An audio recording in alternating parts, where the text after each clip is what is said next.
Hello, everyone. Welcome to episode 12 of the Drew Pavlou Show. This is my 12th stream in 12 days. I didn't stream yesterday, but because I did a double up, I streamed twice on one day. I'm still on track to hit 100 streams in 100 days. So 12 streams in 12 days. We're going to try to get to 100 streams in 100 days. I'm going to be putting a lot of effort in. Now, today, I'm going to be debating an Australian communist. They will be joining very shortly. Thank you if you are. Thank you if you're joining us. Please consider going to my YouTube as well. I will just leave before our communist friend joins. Give me a second. I think Casey McGregor is his name, and I'm going to put Casey McGregor in the stream in 1 second. But first, let me just share the link. I will encourage more people to go to my YouTube channel. So thanks for joining us, Casey. I apologize. I know we were supposed to start about half an hour ago. Give me a second, and I'm just going to post up the stream link. We've got about 5 people on YouTube. I'd like more people to join us on YouTube if you can, guys. So join us on YouTube. Okay. So 1 second. Just going to post up the link.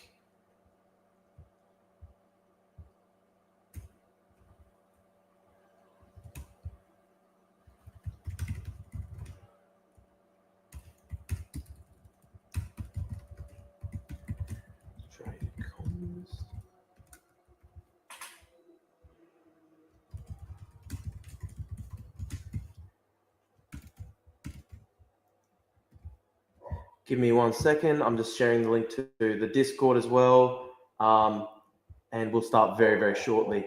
And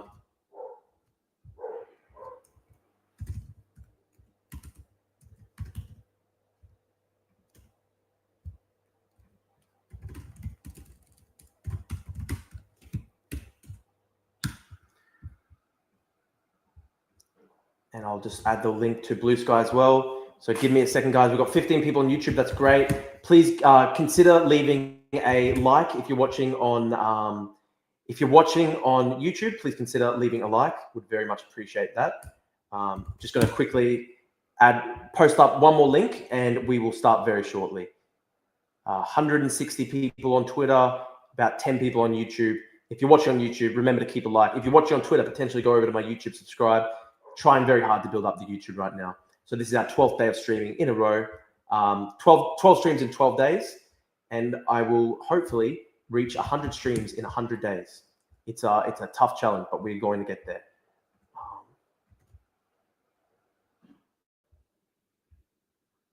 Okay. All right. So we've got Casey. Casey, thank you so much. Is your audio working, Casey? Yeah, how's this going? Is this fine? That should be fine. We've got a few comments here. Good evening from the UQ Central Library from A Person. Thank you for joining us.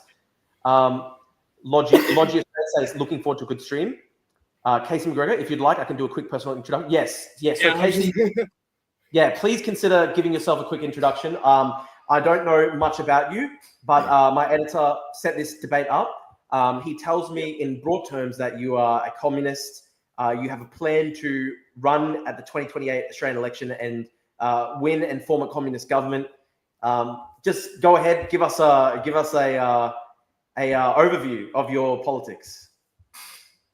Yeah, so I'm Casey McGregor. I live in the electorate of Kennedy, so I'll be running against a titan. Kennedy. The electorate of Kennedy with Bob Katter. Yes. Yeah. Look, I've got a long history with Katter. He's a good bloke. He helped me a lot when UQ was trying to expel me. I'm a big fan of Bob Katter. So yes.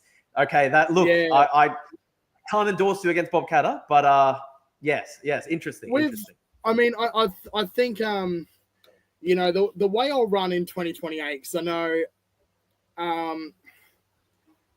think the big difference between he and I would be a difference in strategy for probably one of the big things I'd run on in 2028 would be some grassroots solutions to building a lot of that infrastructure that people in the electorate are wanting, like like particularly like a new hospital in Charters Towers, and some other things, as opposed to continuing with, sort of what I would see as futile parliamentarianism. Why do you say it's futile? Explain that to us. Because he doesn't have enough seats to have any sway. Oh, you mean Bob Katter? Yeah, or I mean, I think like with regards to like building a new hospital, that'd probably be more like the state level, wouldn't it? So that'd be more Robbie's domain. Yes, but I don't know how many seats they have in the state parliament. Is it just him? And like just no, there's three. I believe there are 3 Katter MPs in the state parliament. Yep. Okay. But right. Okay, so just explain to us. Okay, let's first start. Okay, what's your age? What's your age, Casey? So I am 23 currently. 3. Okay, I'm 26 in June, so you're younger than me. Yep. Yeah. Yeah. Okay, so you're 23 years old. Your current plan. So what year were you born in? 2001. 2001, and your current plan is to run at the next election, form a majority government. Not former. That's future. That's distant future. Okay, because I was under the impression that you have a 2028 plan to form a communist regime in Australia by 2028, which is 3 years away. Oh no. Okay. Well, that would be wishful thinking, something crazy. Okay. So your plan. What's the plan here? You want to run as an independent in the seat of Kennedy in 2028, knock off Bob Katter, Yes. and then you want to. And then the goal is what's the time frame you believe you can what's the time frame on becoming forming a communist regime in Australia?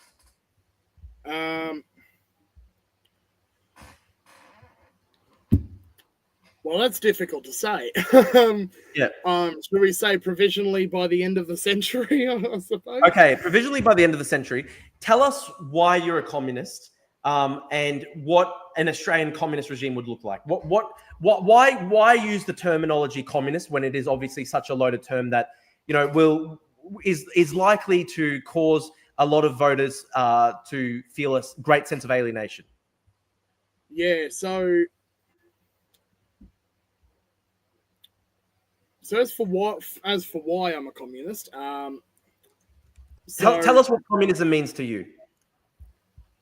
Well, communism to me means real freedom for workers. It means direct democracy. It means, no oppression, no nation states. Eventually, so you would favor the eventual abolition of an Australian state and an Australian government. In terms of like sort of bringing all countries together into like a sort of a world government, it's and that world government would sort of be like this sort of direct democratic bottom up. So I'm probably more similar to like an anarcho-communist than to traditional Marxist nowadays. Okay, so I was a Marxist-Leninist in the past. So for example, you wouldn't see yourself, obviously, for example, a common epithet that is hurled against communists is tanky. You wouldn't see yourself as part of a tanky brigade? No. So okay, well, what differs you from the tankies? Well, pretty simply, well, I don't think the USSR, for instance, I don't believe it ever counted as a communist regime. I think at best it was basically state capitalism. So Katie, real communism has not been tried.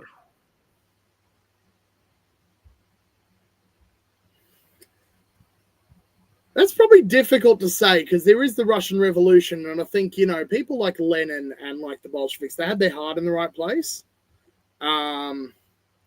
And where do you think they went wrong? Where would you say that Lenin and the Bolsheviks went wrong? Well, so there was some internal issues which sort of paved the way for Stalin. And that would be sort of Lenin consolidating power in the interest of sort of maintaining party discipline. I mean, that's, obviously when you think about something like that, good intentions, but that is always going to be terrible execution to do all of that. Let me ask you this. We've got an interesting comment here by somebody who seems to be a Stalinist, and they say, here are some facts. Trotsky was a Hitlerite, Bukharin was a Hitlerite, Yezhov was an alcoholic, Khrushchev was a liar and a revisionist, the Moscow trials were good, the Berlin Wall was good. What's your response to members of the communist regime, the communist movement, who are full-blown Stalinists and would accuse you of revisionism? I would say that the Stalinists were the revisionists. I mean, okay. What's your reason there? Even when you look at like Marx and Engels and Lenin, never do you see this socialism in one country, this consolidation of power. I mean, if I were to put myself adjacent to a section of the communist movement, to like Marxism, I would be more of a Trotskyist. But I'm also very okay. So you're libertarian as well. Very libertarian. Let me ask you this, Casey. If you're a Trotskyist, what do you think of Social Alternative, the primary Trotskyist group in Australia today? I haven't looked too much into them. I haven't looked too much into them, honestly. Sorry, I'm just rolling a cigarette. Okay, fair enough. Yeah. Tell us what that flag is behind you there. I see that is the Eureka flag, but you've created a kind of communist rendition of it. It's actually not really a communist rendition of it. I mean, I've made like a communist rendition of it, which just turns the background red and the rest yellow. Let me ask you this. Can I ask you this? You've got a cross necklace right now. How do you square that with your communist beliefs? Are you a Christian? Sort of. Right. Okay. Are you? Yes. Well, what are you Christian? What are your beliefs? I mean, your religious beliefs. How do you square that with being a communist? Because obviously, communism has a very radical anti-clericalist tradition. It's very. I mean, you're wearing a cross. Yeah. I mean, I would say when Karl Marx talked about religion as the opium of the masses. Yeah. That the idea that was like a display of like anti-theism, or more specifically calling for persecution of religion, is very much not what he intended. So you think Marx was freedom of religion? So basically what Marx believed, he was probably one of the earliest proponents of what's known as the existential security hypothesis. The idea that religion is more of a response to like poverty and sort of economic and, living insecurity. And he believed that due to that fact, with communism, with the advent of this classless, stateless, moneyless society where everyone prospers, religion would wither away. Everyone would eventually be atheists. It wouldn't require persecution. It would just be a natural result. Okay. Now, obviously, in practice, in the past, communist regimes like the Soviet Union have viciously and very violently persecuted religion. I mean, you are wearing a cross. Are you a Christian yourself? Do you see yourself as part of a Christian socialist tradition? Or I'm interested.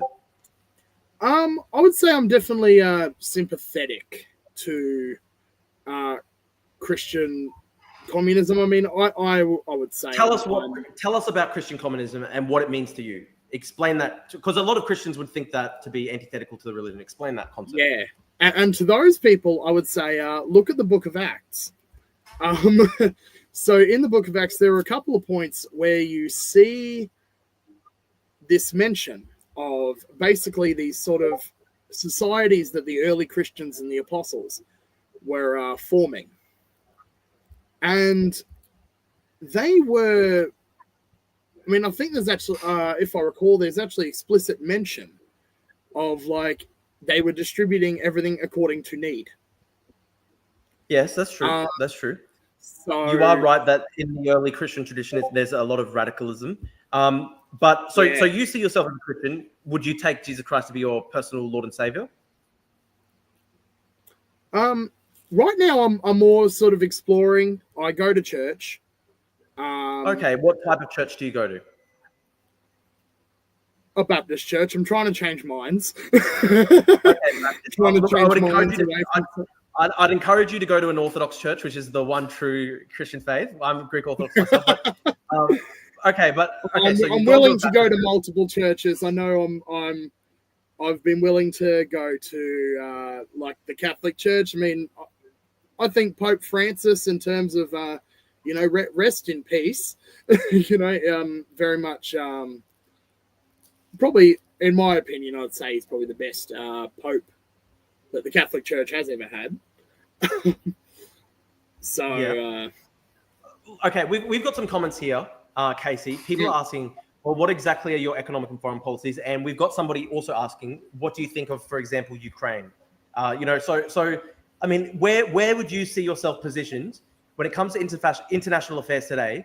Do you oppose, like, for example, like Western democratic countries, for sort of imperialism? Do you hold to that kind of typical communist line? I mean, what government in the world today, if you had to pick, what government in the world today would you say is closest to your ideals?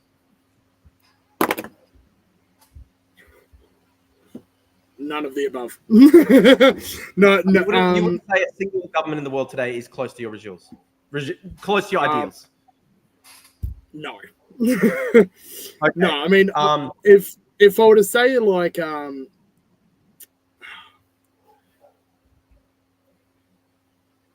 mean, I suppose, like, liberal democracy in principle is probably, I just got to ask one question. Wait, hang on 1 second. Look, I haven't streamed for that much before. I've got somebody here saying that smoking can get your stream banned.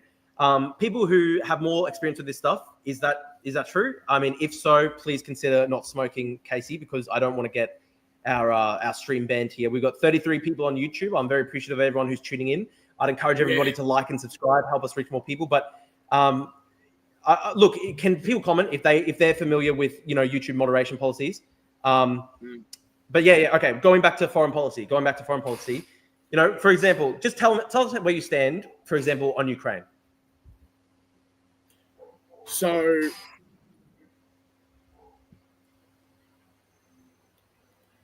I mean, I'm not 100% certain how that actually started. I mean, Russia invaded. I've heard obviously like the whole Russia's brought up neo-Nazis, and apparently there was some sort of neo-Nazi coup in like the early 2010s. No, that's not correct. The Euromaidan was a massive movement involving hundreds of thousands of Ukrainians, and they protested in Kiev on the Maidan Square against the previous regime, which was aligned with Russia. And the previous president of Ukraine fled to Russia, and at that point there was a constitutional crisis because the head of state had left the country, and they ended up having to call, they had to form an emergency unified government. But yeah, I mean, from my perspective, Russia invades Ukraine in February 2022. What's your stance on that? Do you find that to be, a barbaric aggression? I find that to be wrong. That's certainly an act of imperialism on the part of Russia. So you are against the Russian invasion? Yes. Although, what about sort of the NATO side of things?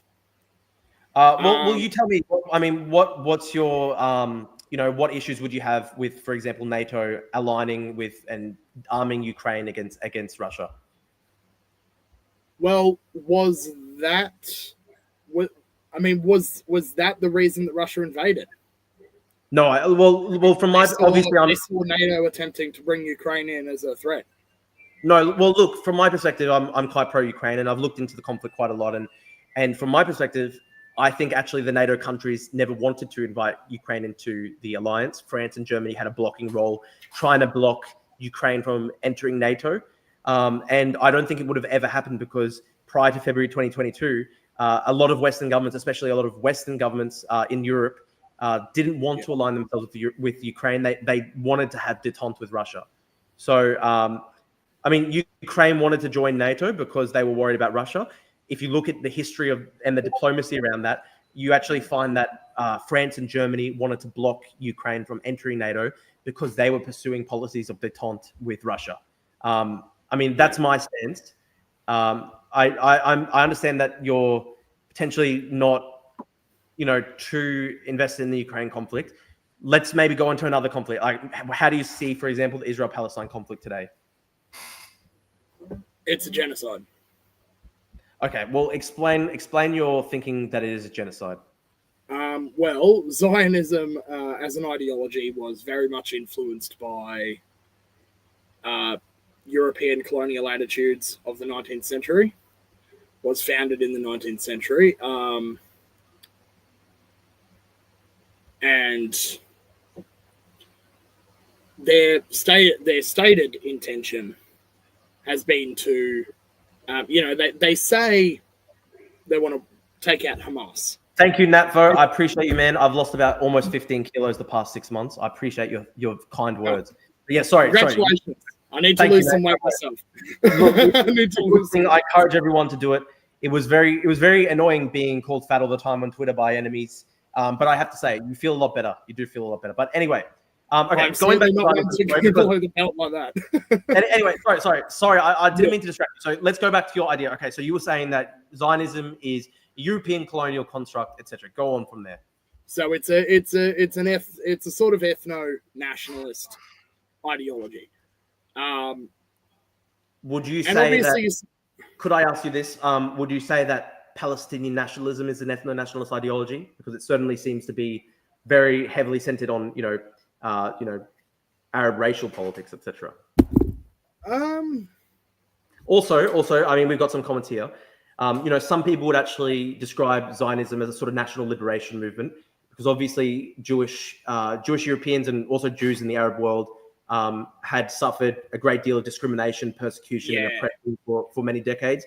I mean, when you talk about the foundation of the Zionist movement, really what you have to look at, the concrete events that influenced Zionism at the start of the century are, it's the Russian pogroms against Jews in Eastern Europe, etc. Yeah. And it obviously, it really gains a lot of strength as well as an ideology in response to the Holocaust. A lot of Jews who previously had rejected Zionism then believed that Zionism and its claim that it was the only way for Jews to be safe, that a lot of Jews came to the idea that Zionism had been vindicated by the history of World War II, the idea that Jews wouldn't be able to obtain safety unless they form a state of their own. So what's your response to that? I mean, these are two sort of simple and quick.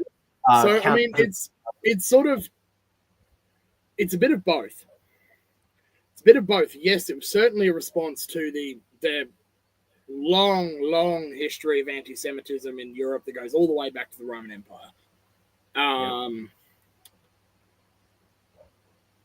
But when it was formed, there was definitely it was influenced by the sort of colonial the colonial ideas. One second, I just salute Chris Stewart for the $5 donation. Thank you. We appreciate it. Thank you, NATO, for the Munjaro Fund Day. Anyway, go on. Sorry. So go on. Yeah. So and obviously the Holocaust was an absolute tragedy. It was disgusting. So I'm not some anti-Semite. Well, that's good to know. Yeah. Yeah.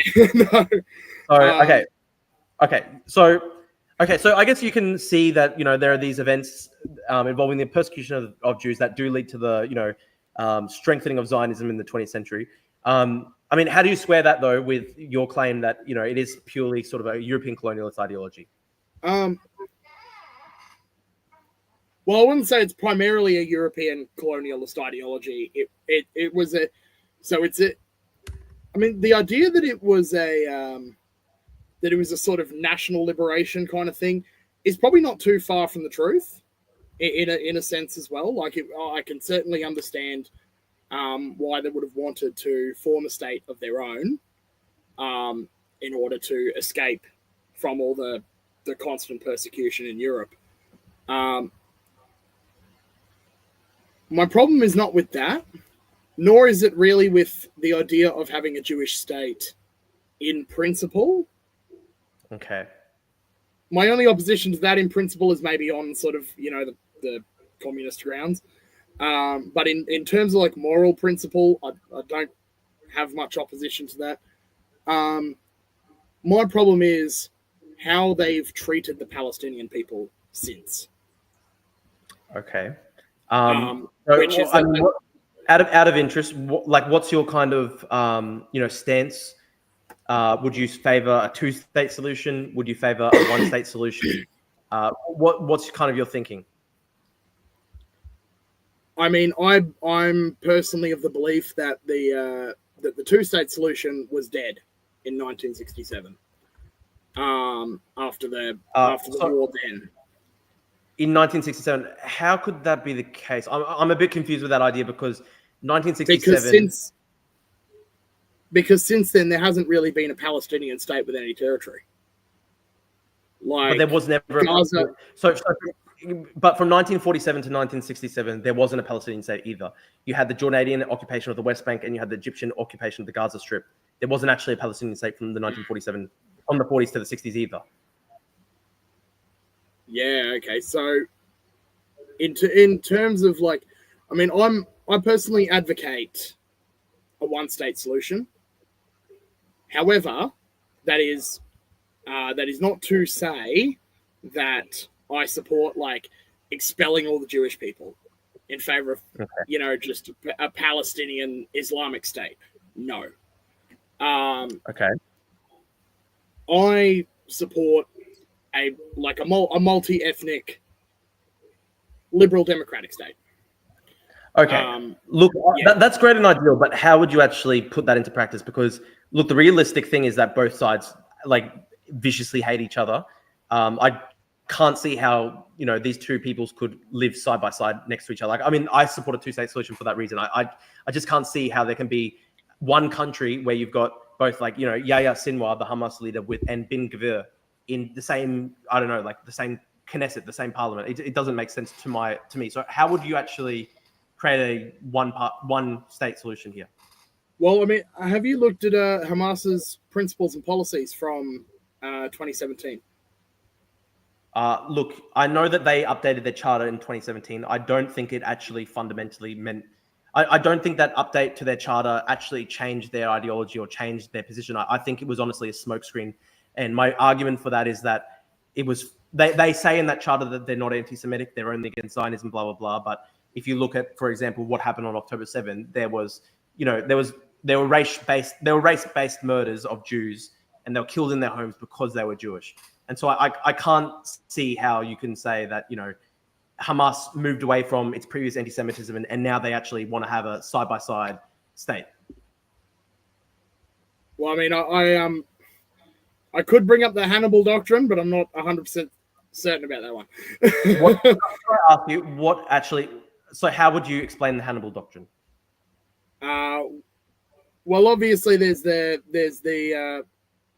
so you've made the claim that the Hannibal... There's the suspicion that the Hannibal Doctrine was used against citizens, which doesn't really have any precedent. So for viewers at home who don't know what the Hannibal Doctrine is, could you tell us what it is? Well, it's a doctrine that I think that they have to, if like Israeli IDF personnel are being taken, to kill them so they can't be taken. From my knowledge, it's not a policy designed to kill Israeli soldiers, but the policy is such that they will fire on enemy forces regardless of whether those enemy forces have potentially taken hostages. So it's not actually, from my knowledge of it, it's not actually, a policy directly aimed at killing potential hostages. It's a policy that the Israeli Defense Forces are willing to fire upon, for example, enemy vehicles without regard for whether those enemy vehicles may have IDF hostages in them. Yeah. So, as I said, the idea that the Hannibal doctrine could be used against citizens has no precedent. So, I mean, I'm not really certain about that one without any further evidence. I know the accusation of mass rape on October 7th. That was exposed as a falsehood by The Intercept. No, that is actually incorrect. As a fabrication from the I'm sorry, Casey, but I'll have to pull you up on that because unfortunately you're incorrect here. There have been Israeli women who have gone on the record, survivors who have gone on the record that they were raped by Hamas on October 7th. And they've put their names to it. Okay. This was not where was that reported from? This has been widely reported inside Israel, multiple outlets. It's public. You can go to the Wikipedia page, for example. Yeah. Okay. Well, I know I've seen clips of hostages who were freed, Israeli hostages who were freed, talking about how Hamas fed them. Hamas fed them, taking care of them. One had testimony that some Hamas soldiers actually guarded her from an Israeli bombing in Gaza. Let me say this, Casey. They were also in much better condition than the Palestinian hostages.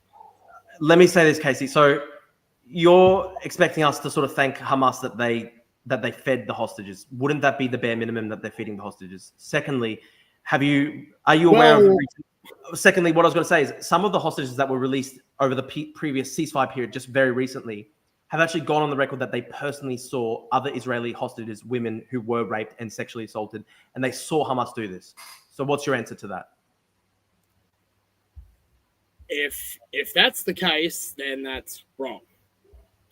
I mean, I should be clear that I don't ideologically support Hamas. I'm not Islamist or I'm not Islamist sympathetic. Okay, well that's good. But can you just explain how is that incorrect though? We've got hostages who've been released, testifying that they've personally seen Israeli women who've been taken hostage raped by Hamas. So how can you say that they're lying or whatever? Well, I mean, sometimes testimonies can be ideologically motivated, although I wouldn't accuse that. I wouldn't accuse that without further evidence. I mean, if they've done it, then it's wrong. For example, I've got it. I mean, let me just quickly pull up. I'll pull up a news source, right? Let me just see. So UN finds clear and convincing information that hostages have been raped in Gaza, NBC News. And this has been also reported in the BBC. Convincing information. Is there any elaboration? Sorry, what did you say? On it? I'm just wondering if... I mean, this is the United Nations. Yeah. A UN team says there is convincing information that hostages held in Gaza have been subjected to sexual violence, including rape and sexualized torture. There were grounds to suspect the abuse was still ongoing, the UN said.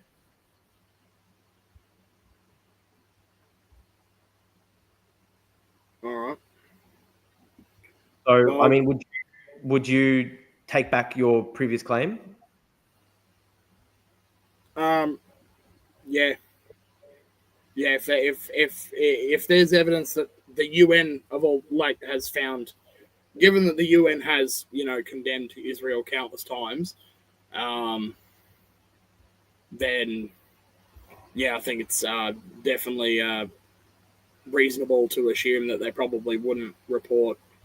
The UN wouldn't report on those kinds of things if they're not true. Okay. Well, all right. Do you want to say anything further about the Israel-Palestine conflict, or we can go back to Australian politics and economics? Because we've got a lot of comments from people. Yeah, I think it'd probably be better to go, to policies. Okay. Well, let's go to the Australian politics and economy. Tell us, what is your strategy for a communist regime taking power in Australia? Because from my perspective, it would seem that the vast, overwhelming majority of the Australian people would reject a communist regime in power. It's clearly an unpopular ideology in Australia. Yeah, so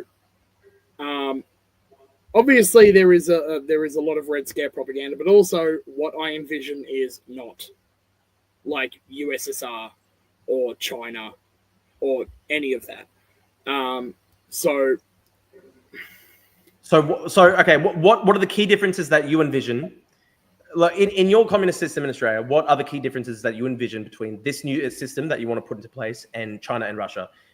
Because obviously the way communism has worked in China and Russia over the past, century has put a lot of people around the world off communism probably forever. They've done overwhelming damage to the branding of communism because of the massive atrocities that have taken place.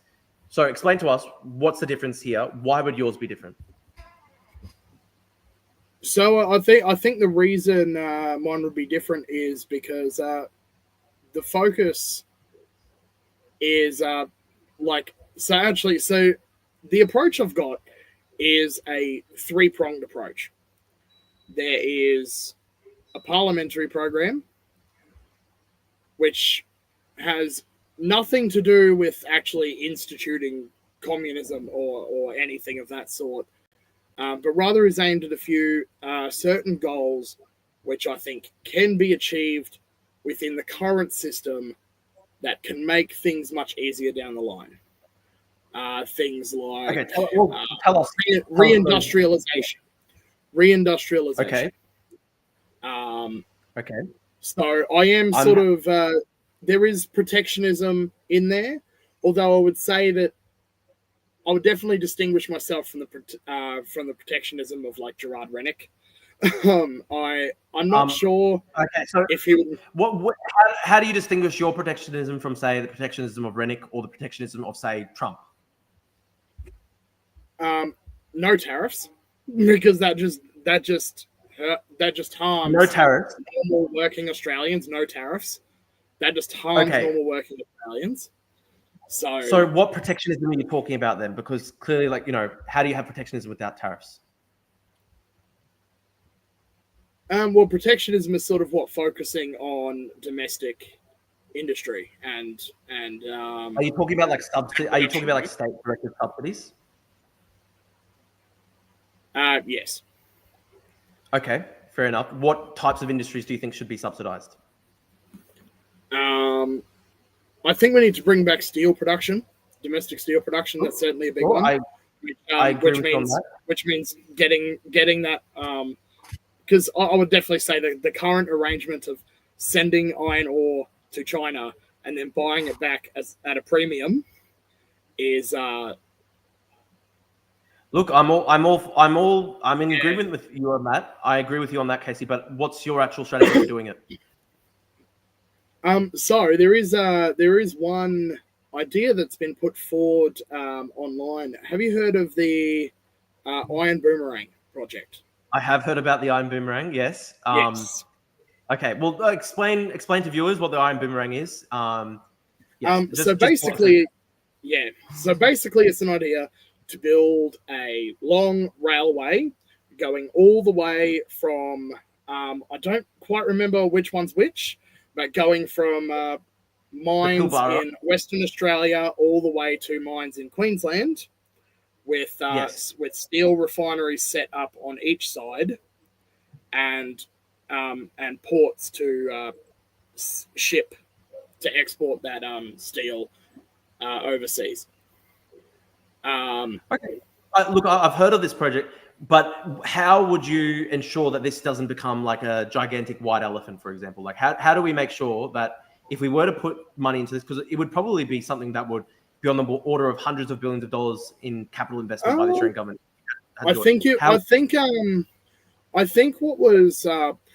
the total cost that was put forward in projections on the website was only like $44 billion. I don't know how recent that is. And I think that was including I think- both state and private funding. I think it would have to be. I mean, I think it would be far in excess of $44 billion. Maybe that's an old figure because, I mean, even just the past couple of years, we've seen massive inflation. And I mean, if you look at, for example, Melbourne, they're building rail in Melbourne and they're looking at billions of dollars per mile, basically. Obviously, that involves buying a lot of residential and, you know, high value land in Melbourne. But it's extremely expensive stuff. I mean, I've got one comment here, for example, by Chris. If this was profitable, why didn't private companies already build this infrastructure?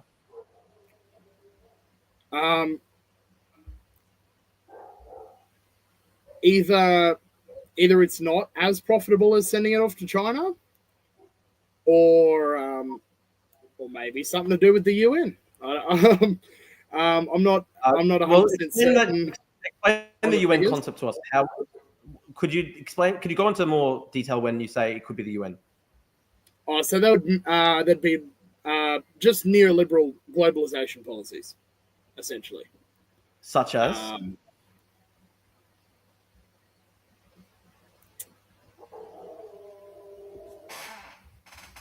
Not exactly certain. But I know, you know, you had I think probably the more likely scenario is maybe that sending it to China is probably cheaper, maybe given the upfront investment to bring it back. It's probably cheaper to just keep doing it through China, which is why I would go with more state-owned industry. Okay, as opposed to simply directing private companies. Look. Let me say here. In principle, I'm not necessarily against, you know, state investment in infrastructure and in state capital investment, etc. But, you know, when you put hundreds of billions of dollars into a project of this scale and magnitude, you know, if it were not profitable, if this became a white elephant, it would be one of the most disastrous, you know, economic losses for the Australian taxpayer. It'd probably be the most disastrous in the history of the entire country. So I mean, when you say a white elephant, what do you mean? I mean, if the government were to build up this rail line, build up all these smelters, you know, invest hundreds of billions of dollars into this project, and at the end of the day, if it was just still not profitable enough, and essentially it just didn't actually make a difference, like in actually reindustrializing Australia and building up these smelters, etc.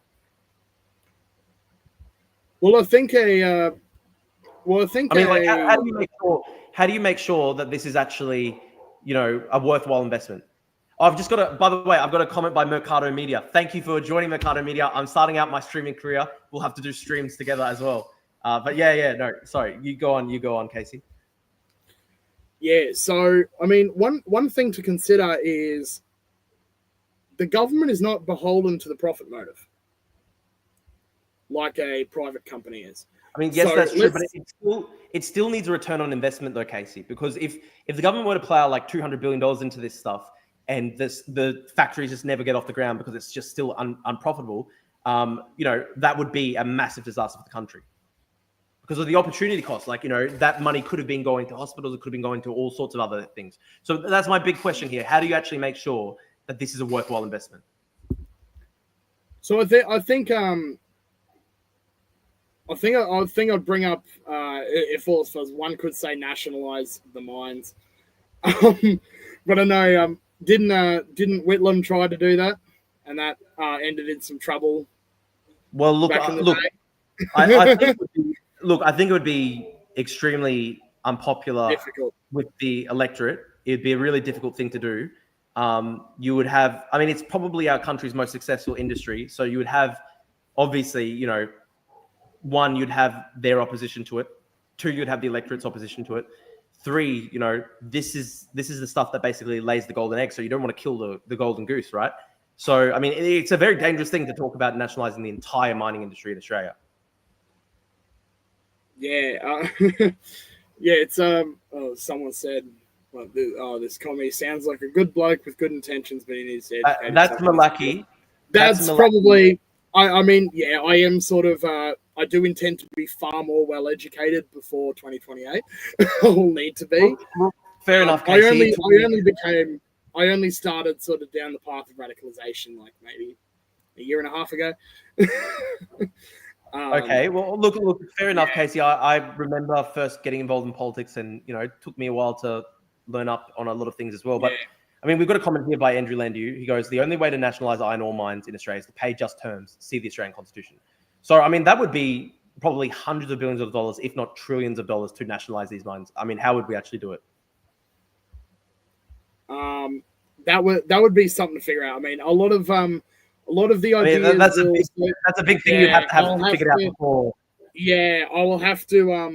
I mean, so in 2028, a lot of my focus, while I will have parliamentary policies, I think a lot of it might be more focused on social policies, some basic things that are more feasible, maybe some things that are probably in line with like the Greens in terms of economics.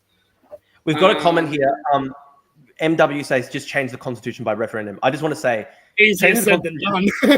Yeah, look, that is literally one of the hardest things you can do in Australian politics. So I think the success rate is like 8 out of 48. It's a very hard thing to change the Australian constitution. And I think if you went to the Australian electorate and you asked them, will you approve the nationalisation of mines? Like I would be really surprised if you got like above 20% of the population on that.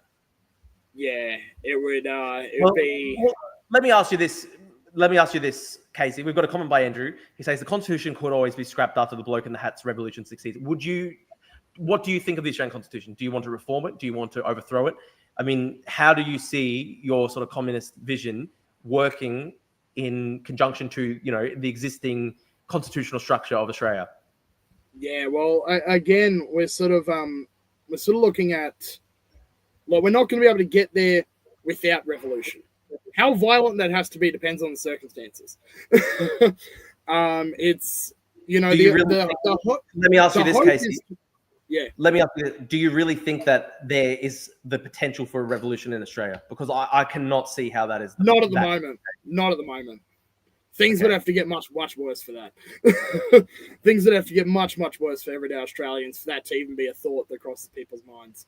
For most people. I've got a nice comment here. Love you, Drew. Thank you for hosting this show from Hungary and UK. Thank you. It's great that we've got some people from overseas watching. So you're reaching an international audience here, Casey, with your revolutionary pitch. But okay, here's the question, right? You just said to us that Australia is not currently right for communism and for a revolution because the situation right now is broadly acceptable to the population, and therefore, because things are not bad enough right now to demand a communist revolution, it wouldn't happen. So let me ask you this, right? If the vast majority of Australians are happy with the overall system right now, they don't want communism, etc. Why would you advocate for it? Why do you think it's necessary? If you were to say, you're advocating for communism, you think it's necessary for Australia, but you can see that right now conditions in Australia don't actually, point the way towards communism. Why then would you favor communism over the current system? Because they will get worse.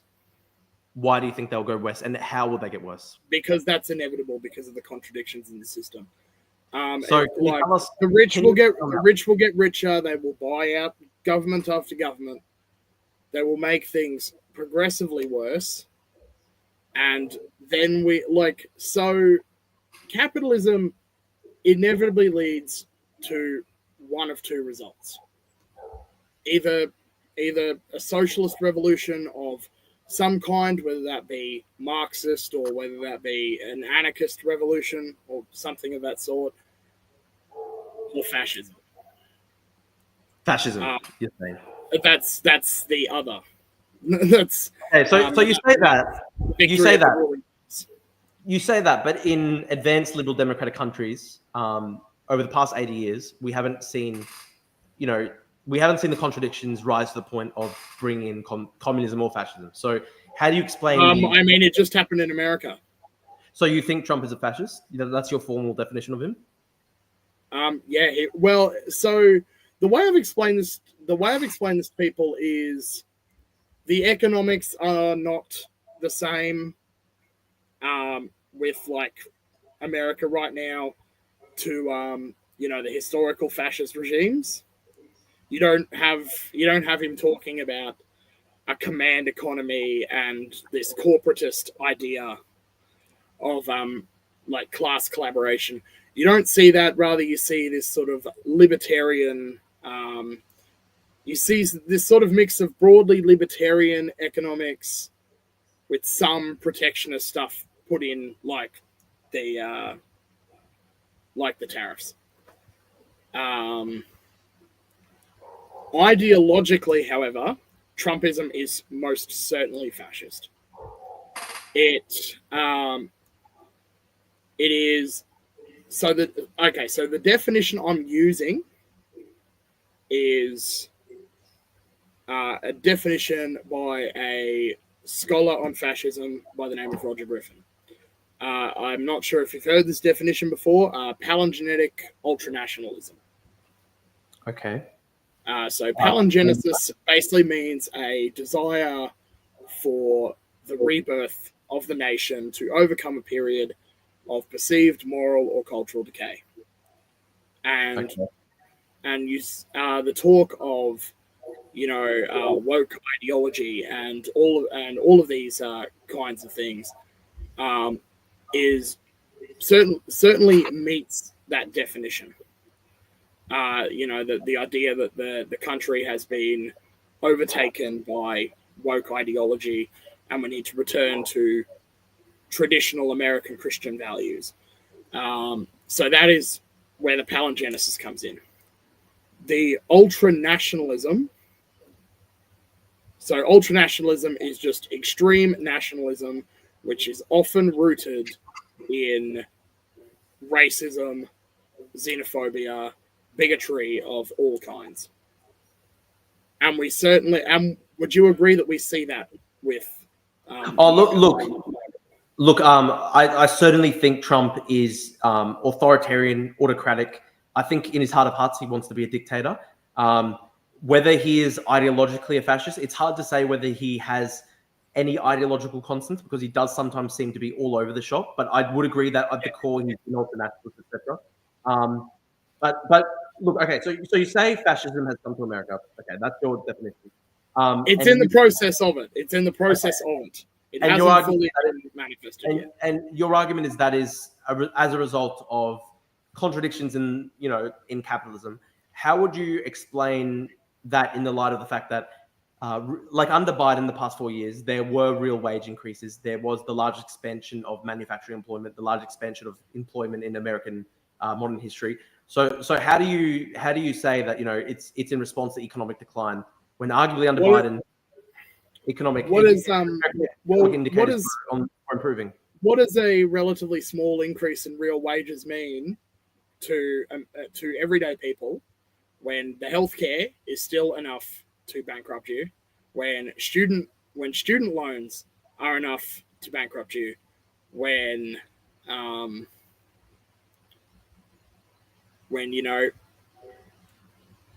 like those are the two main things. It's completely out of reach for most people to go to university in America. It is far too expensive. They'll never pay off the debt. And the healthcare is a bigger one. You saw, we've seen a reaction to this with Luigi Mangione. We've seen an extreme response to just how bad the situation is with American healthcare, and God, am I glad we don't have that. Yeah. Well, okay, again, that comes back to Australia. So we've got universal public healthcare. We've got a relatively strong welfare state when compared to, say, like America, etc. So why favor the advocate? Why advocate the overthrow of the system when we've already got universal healthcare, when we've got a better welfare system than a lot of other democratic countries? Why not just say, for example, reform Australia? Right? Why seek full blown? Because reforms will eventually be wound back. We've seen that has not been the case with universal public healthcare in Australia.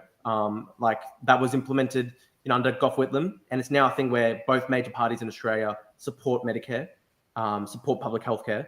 So how do you? Yes.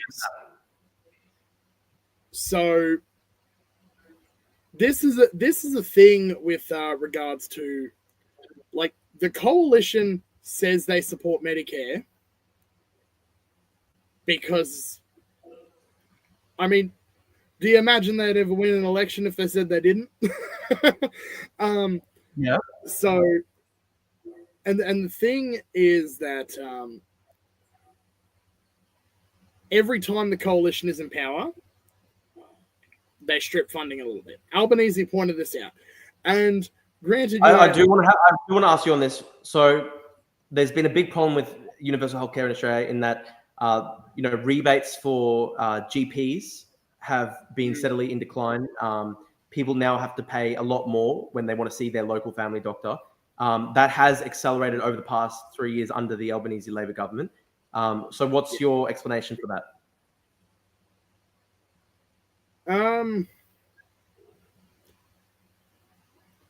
Whether it gets worse or better, if I'm imagining you probably support Albanese remaining rather than a Dutton government. Well, look, I don't like Dutton. I've got a lot of criticism. I think he's a racist authoritarian myself. I think he has similar ideological leanings to Joh Bjelke-Petersen. So he's sort of a product of that. It's debatable. I mean, that's interesting, and it's a debatable point. Look, I don't like Dutton. That's it. I do have a lot of criticisms to make of the Labor government and Albanese. Certainly. I think he hasn't done a good job. But my broader point here, right, is in Australia you've got a pretty good healthcare system overall. There are problems, but it's pretty good overall. It's a much better system than America. You've got countries like Denmark. You've got countries like Norway. We've got a good comment here by Soren. I think there's a balance of strike. I agree with his point on hospitals. I think completely unregulated capitalism can be bad. However, regulated, I think it can serve people very well if you look at Norway, Denmark, etc. So there is obviously the Nordic model. So it's where you have social democracy. Like social democracy. Broader social democracy. Well, people say it's social democracy, but it really, at the end of the day, look, they have a free market system with government intervention in the economy and a strong welfare state. That's really, I guess, at the core of the Nordic model. And it has served these societies very well. And we've got a pretty similar system in Australia. So my question is, why not social democracy? Why not sort of the Nordic model? Why not the current sort of settlement we have in Australia? Because why not it's because it was introduced because they were right next door to the USSR where people had universal health care. It was implemented right next to because they were right next to the USSR. People were looking at it, and and all of that stuff. And it is now slowly being scaled back. Slowly, look, it's slowly being scaled back, which inevitably happens. Look, I'd say there's a lot of ways we can improve the current welfare system in Australia. We've got a really, really low, for example, like the rate for people who've lost employment, their job seeker rate is very low. It's below the poverty line, etc. So look, there are ways that we can improve it a lot. But my question is, why not just try and reform this through Parliament? Why not, for example, if say you want to reform this, say you want better conditions for workers, why not, for example, join the Labor Party, join the Labor left, and you go to Labor left and you advocate policies for example, more government funding for healthcare, more government funding for job seeker. I mean, I've got a question. What breed is your dog? This beautiful creature is a Labradoodle, Belle. We love this creature. She's only 6 months. Very cute creature.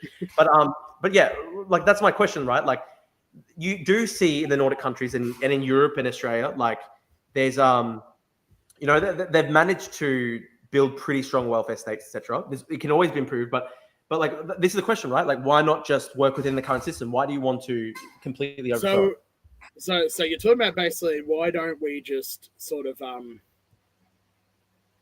implement more wealth redistribution measures through the Parliament? I mean, like that's not necessarily my idea. I'm just saying, like you're somebody welfare or things like that. Well, I'm asking you why. I'm asking you, like, you want to see these changes. Why not, for example, in your case, join the Labor Party and try advocate for more government redistribution, etc. Try advocate a social democratic model. Why would you not do that instead of like that? That seems to me to be a lot more plausible than a communist revolution, which is obviously a crazy thing. And I've got a comment by Andrew Landy, $10 for your lovely dog specs haircut. You do it yourself. Thank you, Landy. We appreciate that. I did see someone put a thanks a person as well. But yeah. My question though, I did see a comment earlier. I thought communists always voted liberal to increase the contradictions of capitalism and increase the prospects of revolution.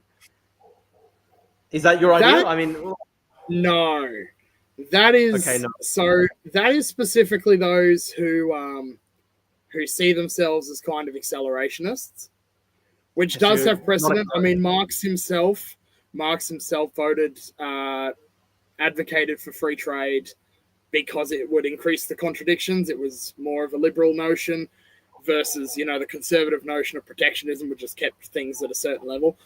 Can I pull you up on that? I don't think Marx obviously believed in a revolution. I don't think his support for free trade was necessarily, an accelerationist measure, because he did believe in, the stages of production. He believed that, before you could create a communist society, you had to have an advanced capitalist society. And so he did support market measures in the intermediate period. A free market was a means to that end. Developing the system further so that it could be overthrown sooner. I mean, yes, but again, just back to the broader point. I mean, what makes you think that a communist revolution is a better strategy than, for example, just working within a social democratic party to pass social democratic measures? Because one, I would hardly say Labor is really a social democratic party anymore. I mean, Bob Hawke was the one who implemented neoliberalism in Australia, which, granted, Australian neoliberalism has been very different to what was seen with Ronald Reagan and Margaret Thatcher, because it was the left-wing party. You had all this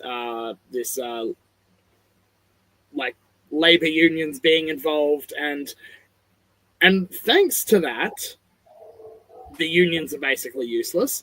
Thanks to that, the unions are basically useless. They need permission to go on strike, which is why I actually advocate that we should start pulling workers away from the labor-affiliated unions and towards the IWW.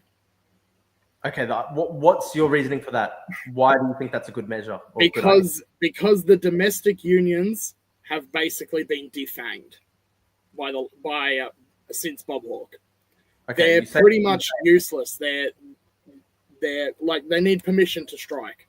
Okay, do you think? I mean, it's easy to say that, but do you really think the Australian people would appreciate, constant rolling strikes? Like, for example, Britain saw in the 1970s before during the winter of discontent. Do you really think the Australian people would want to see something like that? Because I mean, I see people, the way they respond to, for example, the strikes on the trains in Sydney and stuff, and people get extremely frustrated and angry. Most of us are workers, aren't we? Most Australians are working class. It's a matter of, we need to stop seeing ourselves as consumers. We need to start seeing ourselves as workers. If we started seeing ourselves as workers and not primarily as consumers, then here's a comment by Andrew Land. People would look at strikes and go and see it more empathetically. Okay, we've got a comment from Andrew Lendu. Did Casey think the CFMEU was not tough enough? Do you think? I mean, they striked a lot. They're quite militant.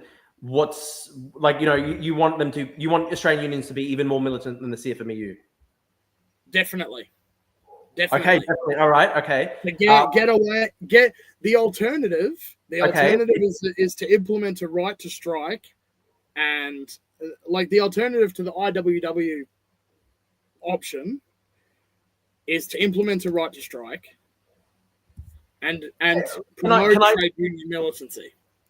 Okay, let me just bring up 2 points here. We've got a comment by Soren. A large part of the reason the Labor Party in Britain was kept out of power for so long was, in the 1970s, you just had massive strikes all the time, and you had electricity 3 days a week.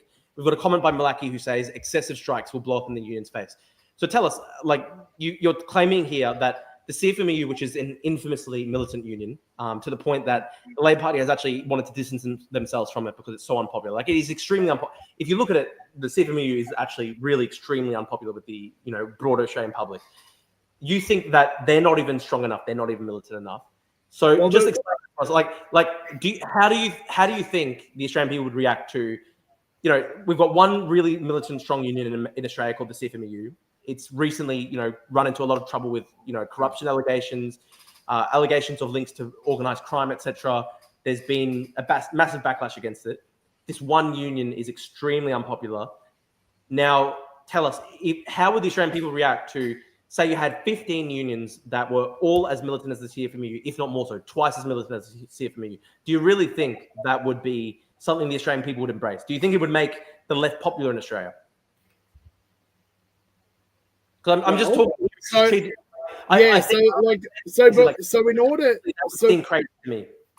So what's needed is a adjustment in mindset, which takes time.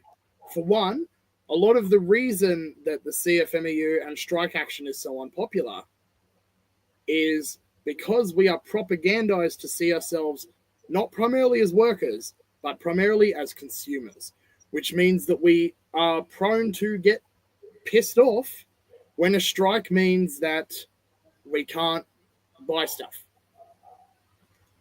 Okay. Now, this is done through various means. It's done via the government itself. You're saying the public is corporate media.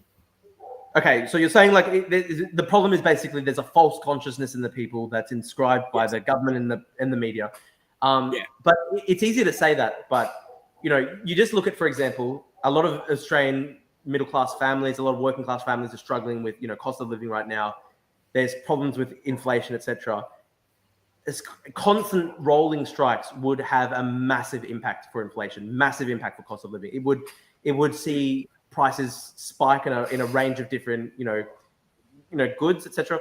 So how do you sell that to the Australian people? I mean, you saw in America that Trump came to power because people were so angry that grocery bills went up 8-9%, right?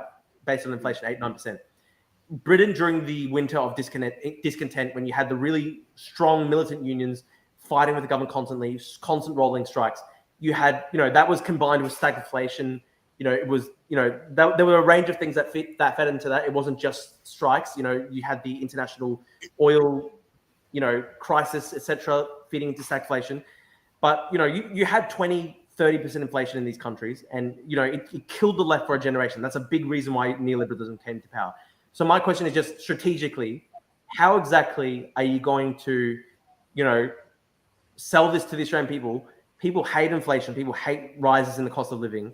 And you're going to suddenly say to them, okay, you have to tolerate constant rolling strikes and massive price spikes because of, I think they should be, okay, so one, I think that they should be part of the strikes.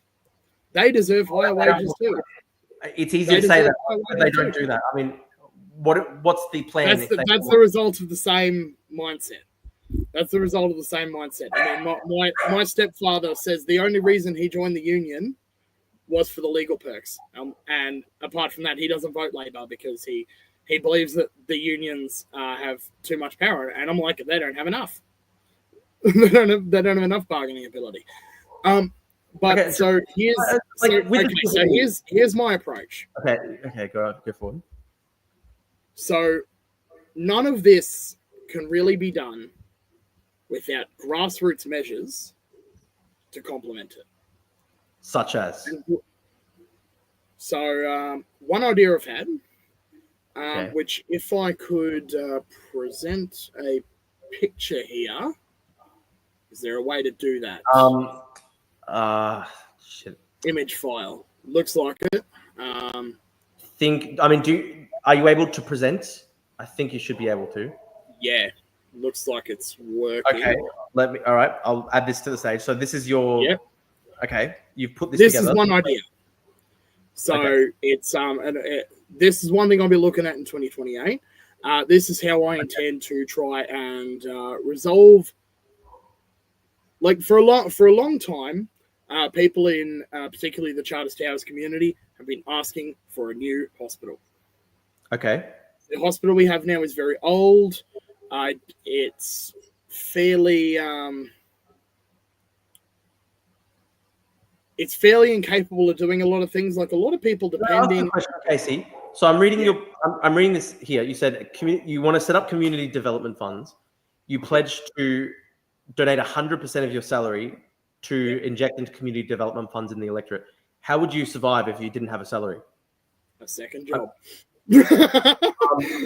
But I don't think that's actually possible for an MP to have a second job. I mean, it's a really hard job, and you are paid to do work for constituents. So, I mean, I just there, like, I mean, it's a nice thought, it's a nice ideal, but I just think it's pretty silly to say that, you know, a working class MP should donate their entire salary and then be forced to have a second job, and then therefore they can't actually do the work that being an MP requires. You'd have to cut back on all your constituent work. I mean, that's one just very basic criticism that I have of your policy right here. Yeah. I mean, this is subject to change. If I'm hoping to have alternate sources of income so that I could allocate the entire thing and still be able to survive. Otherwise, I mean, I think a $200,000 a year salary is far more than I need. So, I mean, you know, in a situation where I don't have any other income, I would probably maybe take $50K a year and put the rest into it. Okay, fair enough. So I mean, that's take about 25% of the salary, which is, I think, probably similar to what the Victorian socialists do. Somewhat. Okay. All right. Yeah. Anyway, going on. Yeah. So, but the idea here is there's other, you know, allocations as well. We could look at building new homes. We could look at putting solar systems on people's roofs, which would bring electricity prices down. I mean, we've already got government. I mean, can I just point out, Casey? Already, the government funds that. In Australia, there's very generous subsidies for people to install solar in their homes. Yeah. So, and here's the thing: this would be able to take advantage of those subsidies to put the systems on the roofs for cheaper. How so? How would it make it cheaper? Well, because the subsidy makes the system cheaper, right? Okay. Like it subsidizes the cost of the system. What I'm asking though is, I mean, there already exists a system for subsidizing solar installations on people's homes. So why do we need to create a community development fund to do that when the government already funds it?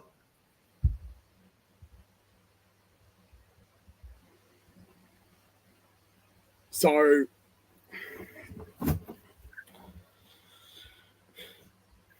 I've got a comment by Andrew. That's a good comment. I like that. What does that mean? I agree with it. But yeah, going on, Casey. Casey, going on. Yeah, so, I mean, you know, something like putting solar systems on roofs, that is a minor thing that could be done. The main idea for the Community Development Fund is infrastructure. I've got a question here. It says members of the community can donate funds and resources to the CDF and elect delegates to develop infrastructure plans for the community. Yes. I mean, people are already taxed by the government, and then they elect representatives to determine how that tax, you know, is spent. So it seems like you're just advocating the creation of a parallel government here. What's the point? I mean, would that not just add to bureaucracy and waste? I mean, why would people want to have it wouldn't add to bureaucracy, because this idea is designed to have no bureaucracy. But this is the question, right? You want to set up these infrastructure programs, and the idea is that people voluntarily donate to these infrastructure programs, and then elect delegates. It is participatory. It's participatory. I'm not saying that it's an additional tax. Okay. Those who can. Okay, but this is my question though. Why would people do that if they've already got a system?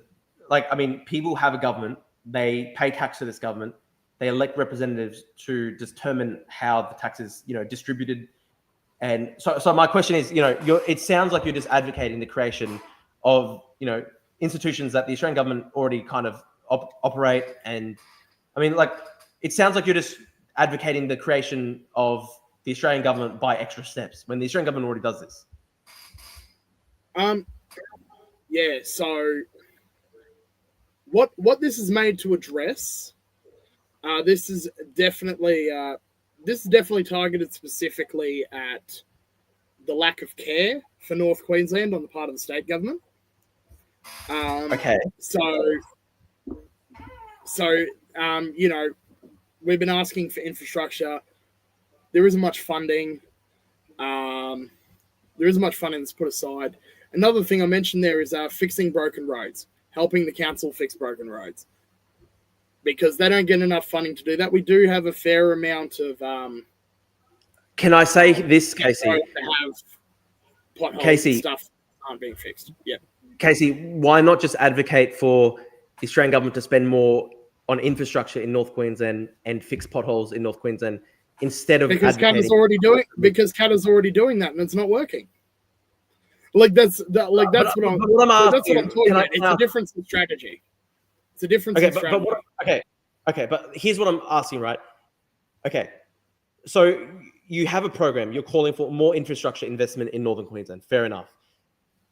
My question is, why not just do that within the existing democratic processes that exist in the Commonwealth of Australia instead of advocating an armed communist revolution or whatever? I mean, if you just want to fix potholes, you can do that through the existing government of Australia. Elect representatives to do that. Why have a communist revolution? This is one small measure. This is the idea of this is building. It's building bottom-up democratic institutions, because right now we do not live in a bottom-up democratic institution. Okay, but do you really think that the average person wants to spend dozens of hours a week in government meetings to determine the allocation of pothole funding? Like people. Well, no. Okay, so that's not what this is. That's what the delegates would be for. But isn't that just Parliament? We already elect people to Parliament to basically make decisions like this. So this just sounds so let me try and sort of explain how this works in a relatively it sort of says this. So the CDF is set up. We've got a comment by Landy here. It goes, the House of Representatives is a bottom-up institution. It's about to be elected next week. So, I mean, do you see the House of Representatives to be a bottom-up institution? We can talk about this in a moment, but here's a reason I've spoken to your mate Speeds. Speeds about this, huh? Speeds, who are you talking about? The one who hooked this up. Okay, yeah. So the reason that I'm not entirely on board with liberal democracy is not because I don't like democracy. Okay. It's because I don't think that liberal democracy is actually real democracy at all. We can talk about this in a moment. But I'll sort of explain this. Because my big question to you here is, what you're proposing here just sounds to me like restarting council governments in Australia from scratch. Because we've already got councils who kind of have this mission. You elect people to the local council, they're tasked with building up infrastructure, etc. It sounds like you're just advocating for that, and they already exist. So this could be plugged into the council into the local council via electing people this is just one element of a broader grassroots program. We've got a question here. How would the CDF version of the House of Representatives work better than the actual one? Well, because you're not really electing representatives. You're electing delegates. But what's the difference between a delegate and a representative? A delegate is, well, for one, a delegate has a specific job, a more specific job than... So the specific job here is to develop infrastructure plans. But isn't that just what MPs do that?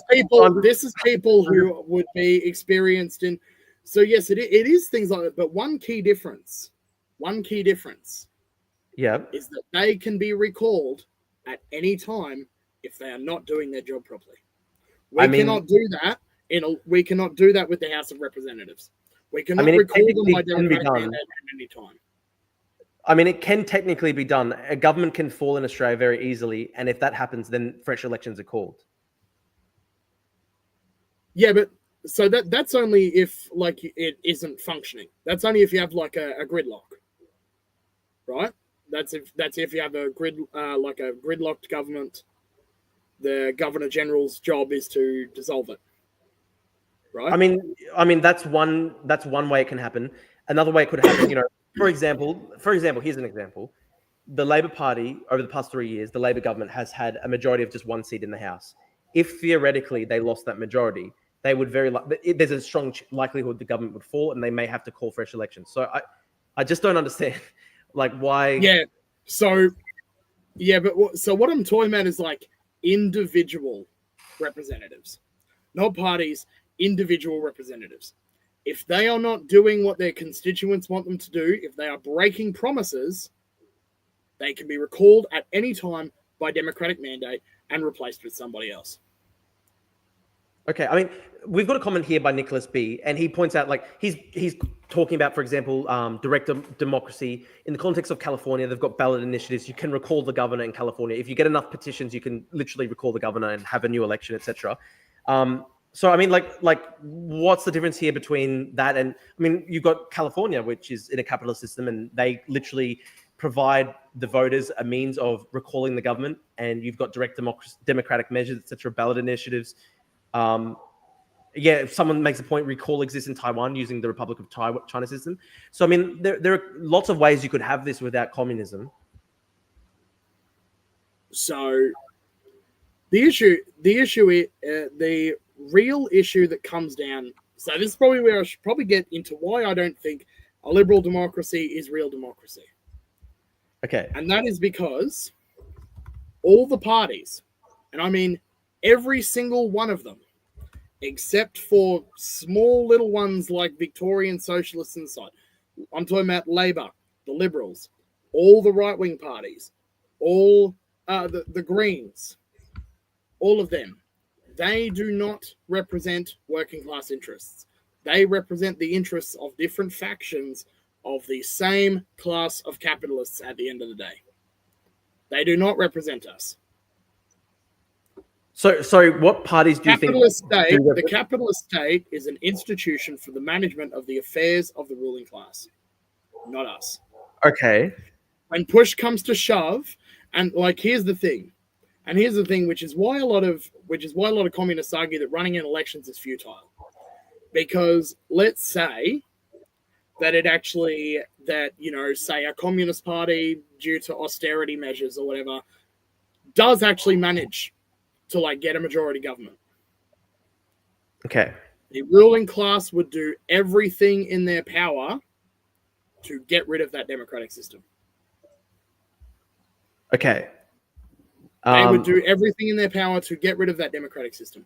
That is what happened in what happened in Italy, what happened in Germany was you had a big communist movement growing that was posing a legitimate threat to the power of the capitalists. Okay. And what did they do in both instances? They backed the parties that wanted to establish a dictatorship, because the democratic system was no longer appeasing the workers. How do you explain the fact that it wasn't really democracy at all? It was just. Can I ask you this? How do you explain the fact that in America today, the interests of capital basically do seem to be against Trump? He's a capitalist. What are you talking about? Well, if you look at, for example, the effects of the tariffs. Well, I mean, look, there's been a massive capital run on the markets. Like $5 trillion has been vanished. There's basically currency flight. There's mass opposition to him on Wall Street now, mass opposition to him basically within a massive segment of the capitalist classes. If you look at the actual voting composition of the Democratic Party, a major factor now is that the educated upper middle classes, the bourgeoisie, the types of people that you would say would have, I mean, in your in your worldview, these types of people would have been backing fascism in Italy and Germany to block communism. But in America today, these people are, supporting the Democrats. So how do you explain the fact that? Hold on. So what group are you talking about? Because I should point out that the way I describe class is not based on income. Yeah. Okay. So I'm talking about sort of the educated, professional middle classes of America, upper middle classes, etc. Oh, the educated ones wouldn't support fascism unless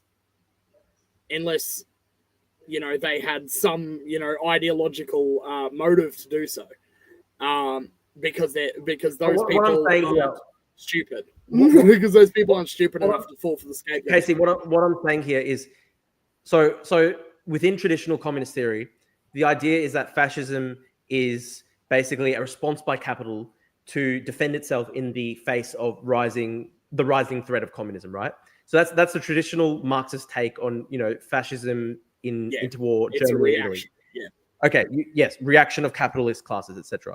But my point here is, in America, if you were to look at the capitalist elite, you were to look at the educated upper middle class, all these people, they don't like Trump. They're very much against him, and they're supporting the Democrats. And you see this kind of long term, this kind of a shift where the Democratic Party is sort of becoming the party of the educated elites, the party of capital, the party of a lot of big business owners. For example, Kamala really outraced Trump by a massive factor. So this is my question, right? Here's a good question. Here's a good point. Who represents the capitalist classes in America today? I'd say it's the New York Times, Wall Street Journal, Washington Post. I mean, Washington Post is literally owned by Jeff Bezos, right? What about Fox News? What about Fox News? I mean, that's definitely one part of the capitalist class, right? There's obviously Daily Wire is more independent. Daily Wire. What I'm saying is obviously far right ecosystem too. What I'm saying is obviously there's big segments of the sort of capitalist classes that back Trump and the Republican Party, and obviously there's Fox News and all that stuff. But I'm saying if you look at the general trends over the past 10 years, you see the Wall Street Journal, for example, used to be fully Republican. These days, the Wall Street Journal is very often likely to criticize Trump, criticize his measures on tariffs, criticize a lot of his economic policies, etc. So basically, what I'm saying here is, this traditional idea that fascism comes to power because the educated bourgeoisie, the capitalist classes, they're the ones who are scared of communism coming to power. That doesn't seem to be the case in America. Well, yes, and that's what's very distinct about this scenario, and that's why, while I would say it's ideologically fascist, it is certainly not. It's certainly not economically fascist. Economically, and in terms of let's be real. Trump probably doesn't actually believe a lot of the shit he says. Which would differentiate him quite massively from Hitler, for instance. I have no doubt Hitler believed what he said. Look, I think Trump really does believe in the tariffs. That seems to be one thing that he's really obsessed with. Well, that's because he's a fucking idiot who knows nothing about economics. The way he calculated those tariffs is ridiculous. I mean, we've got another comment here. The German Communist Party in the 30s voted in line with the Nazi Party in the German parliament, quite a few no confidence measures as well. They refused to ally with the Social Democrats. So I'm just basically giving you examples here of where liberals have not sided with fascists, the liberals have actually opposed fascism. When you say the liberals, I'm saying I'm talking about sort of the American concept of liberalism. I'm not talking about the Liberal Party, if you get what I mean. My big point here, right, is if you look at Trump, who's a very interesting phenomenon, he seems to be somebody where the elites in America really don't like him. And so is that not an example? Except for the tech oligarchs. Except for the tech oligarchs. Yeah, true. Some of the traditional industrial capitalists. The finance capitalists don't like him. That's what a lot of the difference between like the Democrats and the Republicans are, and this illustrates the point that I'm getting at with regards to the parties all representing factions of the same class. The Democrats are the party of finance capital. The Republicans are the party of, well, initially it was like, initially and still it is like a, your sort of oil and gas and all of that. Okay. Your polluting industries because they oppose the climate stuff of the Democrats. Okay, we are getting bogged down. And now it's tech oligarchs because of this whole ideological shift that's happened. Cyber libertarianism giving way to this sort of, weird crypto fascist kind of thing. It's yeah. Look, we're getting bogged down a little bit here. Let's just sort of take things back here. I guess my whole question, right, is like, yeah, for example, we've got a comment by Andrew. Tech CEO strongly opposed Trump until he was elected. They are pragmatists, as shareholders might well expect. Except for Elon. Anyway, yeah. But I mean, I'm just pointing out, like you've got a kind of theory here of how fascism comes to power. You've got a theory of how communism comes to power. The theory basically says that, like the sort of centrists, the liberals, the social democrats, that they're all non-effectual. They will all sort of like capitulate, etc. I was pointing out examples where I think that's not true, but just in general, okay. Like let's bring it back to Australia. So you're talking about now. Okay. You're talking about now, like in America. I mean, like that. That's because there's no. That's because there's no big communist movement to pose a legitimate threat. Right now, you have this ideological fascism without any real interest in, any real interest on the part of the ruling class as a whole to implement an actual fascist system, because there's no real communist resistance to speak of. So yeah, the best you have is a sort of the best you have is what shit between climate activists. Like, let's bring this back to like more concrete stuff. We've got a comment by Malaki. He says communism is a fucking joke. It's failed every single time it has been implemented. It's certainly my view that communism has failed every single time it's been implemented. So again, like why communism? Why do you think yours would be different? Well, I would say, like, you say it's failed every single time it has been implemented, but that ignores the fact that every single subsequent revolution after the Russian Revolution was fundamentally compromised because of the missteps of the Russian Revolution. You're basically just saying like communism has never existed. It's never been practiced. It's never been tried. Well, even the Bolsheviks would have told you communism doesn't exist, because communism is the eventual goal. They would have described themselves as socialist, which is inaccurate because they had a money system, they had classes, they had a state. So there's already that problem. Okay, so you're saying that, like, presumably in your ideal system, there wouldn't be money, there wouldn't be a state in Australia. I mean, how do you actually implement that? And we had a lot of comments before from Nicholas, and he kept on pointing out. Okay, he kept on pointing out Nicholas. Nicholas, one of the commenters, kept on pointing out the fact that this stuff is unpopular is why that's the fact that this stuff is unpopular. That's why every single time communists and socialists have resorted to very authoritarian measures that have ultimately resulted in a lot of oppression and tyranny. So, I mean, like, again, I just keep on coming back. How do you actually stop it from becoming an authoritarian shithole? You're saying that it wouldn't be like Russia, it wouldn't be like China. Well, how do you stop it from being authoritarian? If people don't want what you're selling, and yet you persist in continuing with trying to force it on people who don't want it, how do you do that without it becoming extremely authoritarian? I mean, simple. You don't force it on people who don't want it. You wait in. Okay. You educate people. Yeah, you educate people, and eventually, like, things will get bad enough under capitalism that you will have enough of the people who will be fed up, who will be willing to listen to an alternative. Okay, what if that doesn't happen? And the question is, question. are communists going to be there to educate them, or are the fascists going to get to them first? Okay, but yeah. I mean, like, I don't agree with authoritarian measures at all. I don't agree with authoritarian measures at all. That's good to. I mean, that's good to know. I'm glad that I'm very libertarian leaning. That's really good. I'm glad about that. But I guess just again, my question is, if people don't like this, how do you change that?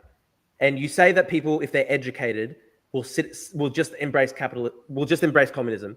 Well, for example, just in my case, I've educated myself on I've read books of communist theory. I've read Mao. I've read Marx. I've read Lenin. I've read about the Soviet Union's history. I've read a lot about the Chinese Communist Party's history, and the more that I educate myself about communism and socialism, the more I educate myself about the history of these ideologies. Also, just the more I educate myself, even just about the ideology. I mean, we can take your argument that it's never been put into practice, it's etc. Okay, just looking at the ideology, the more I educate myself on this stuff, the more I read about it, the more I'm actually opposed to it, and that's my sense, right? So how do you deal with something like that? Why is that? Because the more I read about it, the more I believe it's simply impractical. It can never be implemented without authoritarian measures because people don't want to. I mean, the utopian measures are just impossible because I believe that, unfortunately, at the end of the day, people to an extent are quite, people like, in order to have a dream communist system, with no state, no class, no hierarchy, you would have to somehow have a complete revolution in, human character and consciousness.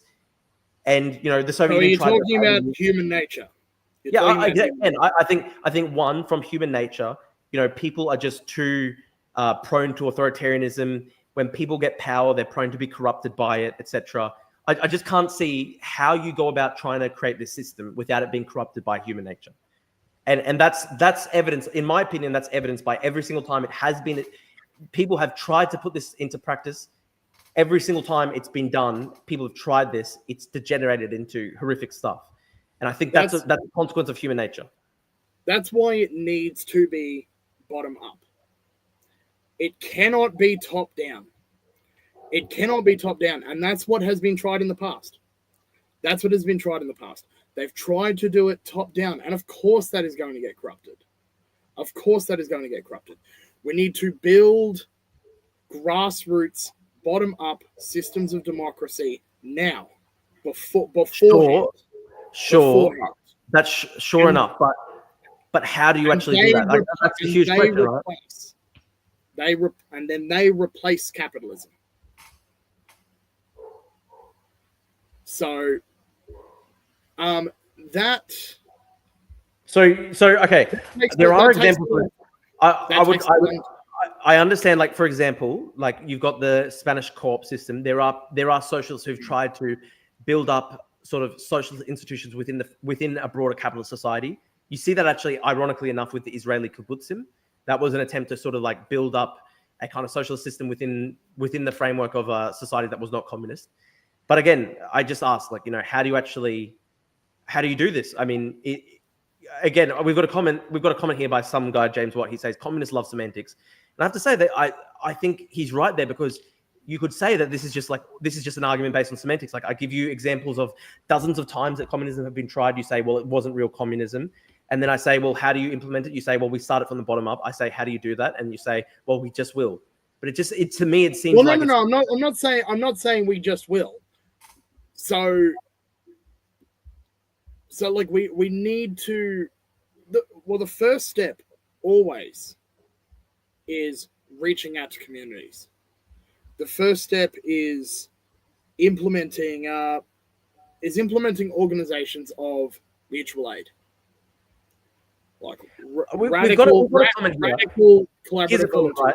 And this is a provocative comment, but somebody says, okay, according to this argument that real communism has never been tried, a fascist could say real fascism hasn't been tried.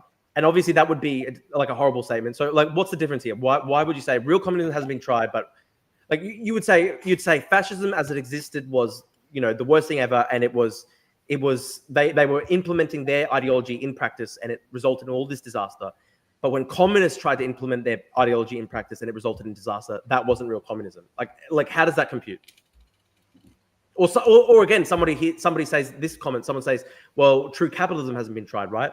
So, like when you true capitalism has been tried. The whole world is living under it. Okay, like we can see it. Okay, so your argument, right? Your argument is true capitalism has been tried, true feudalism has been tried, true fascism has been tried. Every other ideology, when they've tried to put it into practice, that's the ideology at its core. They've put it into practice according to what the ideology mandates. But when it comes to communism, for some magical reason, real communism hasn't been tried, and I don't see how that is actually possible. So it is kind of like sectarian disputes. Obviously, that is something. It's sectarian, right? Like, it is sectarian disputes. I mean, you had the first big split between like the Marxists and the anarchists. Then you had another split between the reformists and the revolutionaries who are more Bolshevik adjacent. Then you had the other split between the Stalinists and the Trotskyists. And I mean, it happens all the time. Am I advocating for central planning? By central planning, do they mean like a command economy? Yes, like that's what I the USSR had. Yep. And how would not as like socialism, because that's just state capitalism. Like that's just capitalism, but the state's the only capitalist and hires everyone and pays them wages. I do think there is somewhat of a place where some form of command economy could be implemented, where it could be useful by for certain. Andrea asks, how will resources, food be distributed and shared? I mean, like without price signals, how do you distribute? Like obviously the central problem of economics is scarcity, right? How do you distribute goods under conditions of scarcity? How would you do that in your system? So under conditions of scarcity, which is all human. We've never solved scarcity. Actually, yes, we have. We grow more than enough. Yes, we're talking about food and grain and stuff like that. But not everybody, for example, could have a luxury penthouse in New York City, for example. Like there are always going to be conditions of scarcity when it comes to economic goods. So how are you going to distribute food resources? How are you going to divvy up the production that is made by workers?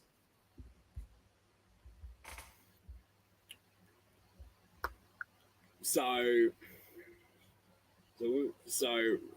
what was the question? So okay, how will the resources and food be shared? So is this like talking about the economic calculation problem? Can I say I think she's not just talking about food, for example. She's talking about more broadly all economics goods. So the economic calculation problem. Because let me give you an example, right? I would love to live in a beautiful luxury mansion. I can't do that because I don't have enough money to do that, right? Everybody wants to have a better life. Everyone wants to have better material conditions. We don't all have the money to do that. One of the biggest problems is that, it seems that everybody almost wants the same things. Everyone wants to improve their material standards, but yeah, of course. But there's not enough to go around, right? Like not everybody can have a mega yacht. Not everybody can have a penthouse in New York City. Not everyone can have a penthouse in the city of Brisbane. So again, how do we actually determine who gets what in this society? Well, the baseline is need, distributed according to need. Okay. Well, say for example, Casey, that I need, for my own personal happiness, I need to have, I need everyone watching this right now to donate $500 to me, right? But that's not always going to happen. We can't always have exactly what we want, right? So, how do we divvy up? You're presupposing an economy with money. Okay. Who determines what worker gets to live in what house, right? Presumably everyone wants to have a nice house. we can't. Not everyone. I mean, somebody here says it has a comment. I need a Bugatti. Imagine I need a Bugatti to live happily, right? If I don't have a Bugatti, I'm going to cry every single day. My life will just be miserable. And then down the street, there's somebody who doesn't need a Bugatti. They're Buddhist. They don't believe in material goods, etc. Okay, are you going to just give me a Bugatti because for me it's really, really, necessary? I mean, to be fair, I think part of the transition towards a sustainable, like a environmentally sustainable economy is probably to actually start transitioning away from personal transport and towards Okay. Let me just make it okay. let me just make this more okay. Let's just make this more like understandable, right? So someone has a funny comment. Timeshare Bugatti.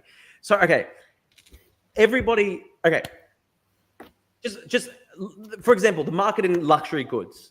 It's a huge market internationally.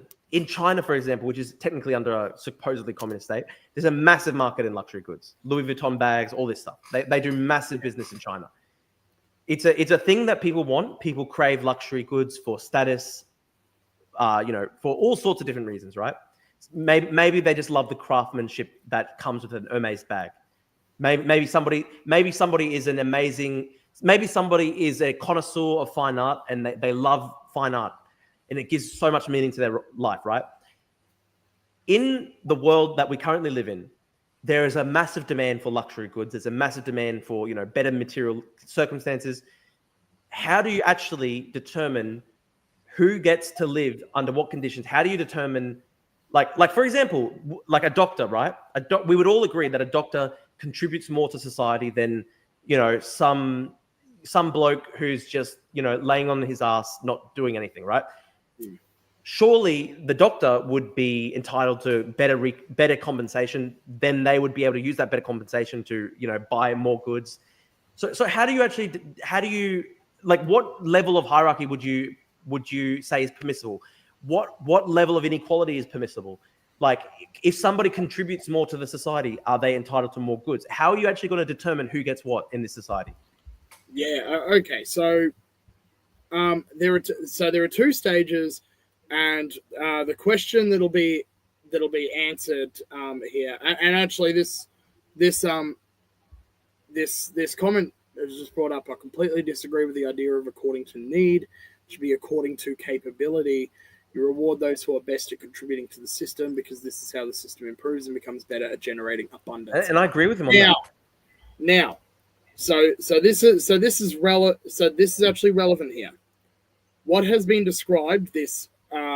From each according to his ability to each according to his contribution, as it was put, rather than to each according to his needs. The from each according to his ability to each according to his needs is what's referred to as late stage communism. Now, even if we had a global revolution tomorrow, it would be centuries before we reach that point. Literal centuries. Okay. Because late stage communism presupposes post scarcity and near total automation of everything. Okay. But in the meantime, how are we going to distribute goods in society given conditions of society, which we will have centuries to come? So if we're talking about the early stage of communism, which has been called, or even socialism, right? Even socialism. Yeah. Before we get to socialism is the early stage. Yeah. Okay. So one thing, we need to decommodify society. Okay, how are you going to do that? So you replace a system of exchangeable currency with a system of one-time labor vouchers. So basically, exchange is conducted via the medium of labor. And this could be done using blockchain technology, interestingly enough. So, you said you've read Marx's stuff, right, before. You haven't read. Here's the basic question, right? Now, not all labor is equally, productive, right? So, for example, my labor, okay. So for example, a doctor has a special skill. His labor is more productive for the society than the labor of somebody. Or is more productive for society than someone, for example, cutting, mowing people's lawns. And if you were to force that doctor to then go and do, sort of like manual labor in the field, which is what Mao did and which is what Pol Pot did and stuff like that. Yeah, I don't. Yeah, I know you might not support that, but Yeah. it's obvious that's obviously very destructive for society. You have to somehow create a system where people's talents can be matched to their contribution to society. You encourage people to contribute more, but you want people to get education so that they can skill up higher. So education would be fully free. Education would be fully free and actively encouraged. I do think we need to aim for a society where there is a lot of education. Okay. Now, when I'm talking about like the labor voucher. Yeah. So how do you determine the value of a labor voucher? Who's to say that the labor of the bloke next door is worth less than my labor, etc.? So I would imagine that would. So I'm not 100% certain the exact mechanism we would use, but what I would imagine is probably something akin to like an index of like supply and demand of labor based on the desirability of certain occupations, based on the risk associated. Here's a funny notion by Ben. Potentially, we could place numbers on the labor values to indicate value. Could even put a picture of the Queen, for example. What's the difference between a $50 note and a labor voucher in your system? Because the labor voucher is destroyed once it is spent. Why? What's the point because of that? Then it's not because then you don't have wealth accumulation. But don't you need to accumulate capital in order to, for example, build a factory that will then improve the capital, like when you're talking about like the means of production? That's you understand it? Can I say one thing, right? That's like collectively owned. Can I say one thing, right? Like Marx would be against this idea. Like Marx thought that you should accumulate capital, but it should be accumulated under conditions where, like, everybody has access to capital. But he wasn't in favor of destroying capital. Well, it's collectively owned, collectively owned means of production. Okay, you're talking about collectively owned, yes, but your system would be ultimately destructive of capital, and it would be ultimately destructive of wealth accumulation. Because if you don't have accumulation, if you don't have profits at all, then you can't ever improve or lift up the material standard of society. Yeah, so I think I think because I've spoken to people about this, and I think it was mentioned that that the labor vouchers would probably accumulate over time. But you're saying that they should be destroyed every time people wouldn't need to use them all.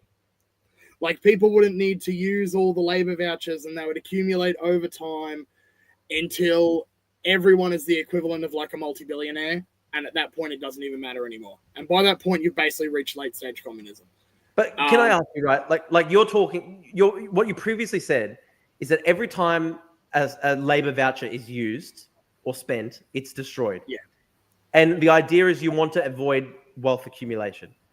Now, how do you? I mean, so it's avoiding wealth accumulation in the hands of like a single merchant, for instance. In the hands of like a single merchant who is able to then use that currency to exploit others. When I'm responding to Jamin says, how does physical currency lift up society? We're talking about currency as something fungible for, something of value, right? I'm not talking about something that has a use value and an exchange value. Yeah. Like I'm not talking about like I'm not making a cargo. It can get passed around. It can get passed around via means of exchange. And my point to you, right, is if these were to be destroyed every time they're used, then you destroy that, right? Like it can't be passed around. It can't circulate through the society. Yes. Okay. So the labor vouchers are created when someone does labor. They are created and tied to that person. Somebody says here, you've just basically recreated money. So again, why do this instead of money? Like this is what I'm trying to work out. Because it's not a commodity. It's using. It's basically. So how it would work is you don't have a certain amount of like minted labor vouchers that just circulate around the economy. Yeah. People will trade labor vouchers on a black market. No, because they are tied to the person. They are tied to the person. This is where how does this not end up being massively deflationary? It's like, it sounds to me like it's almost like the gold standard on steroids. What markets? What markets to deflate? I mean, but I mean, okay. Like, so if you want to abolish all markets, then again we come back to that problem. How do you decide? We have a democratic bottom-up planned economy. How? Like how? So this is sort of like what I just pulled up with that community development fund before. Like, okay, we've got a good comment here. If the labor vouchers get destroyed when they're used and they're tied only to one person, why would anyone accept them in return for goods and services? Wouldn't they be giving them up for free?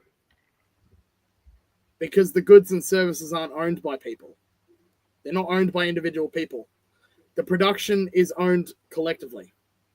The production and the distribution is done collectively via the medium of the labor vouchers. Expand on this more. So, well, okay, so you have collective ownership, common ownership of the means of production, right? Yes. Yeah. So, and people produce, they get labor vouchers in return for that production. The way that the value of labor is determined would be based on some other metrics related to desirability of the position. No, it's not state capitalism. State capitalism has a money system. Again, this is the problem, right, Casey? How do we get back to that central question that I asked you before? How do we determine the distribution of goods and services in society, right? How do we determine who gets what and at what time and why? So when we're how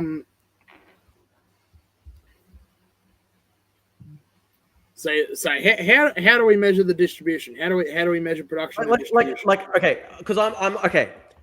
Say I want to have a steak for dinner tonight. How do I get that steak? Like in your system, how do I, using my labor voucher, how do I get the steak? You go to the restaurant and buy the steak using the labor voucher. Okay, what if there's not enough steaks to go around for everybody? Say everybody wanted to have a steak every single night for dinner. How do you determine distribution? Well, the people who have the labor vouchers can get the steaks. If there's not, if there is no, but what I'm saying though, Casey, is under late-stage communism, there would be enough steaks for everyone.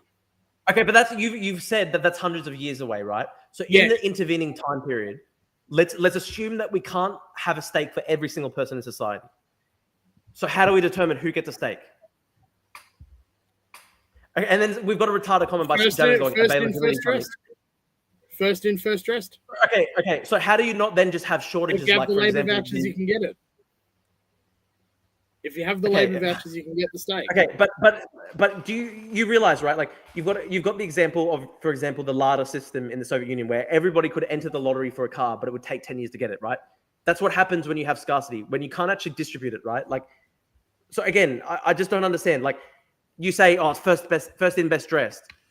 Like, but it's there's going to be steak runs, right? We've got a comment here. Hold on, someone said under late stage communism equals a wizard will do it. No, everything will be automated.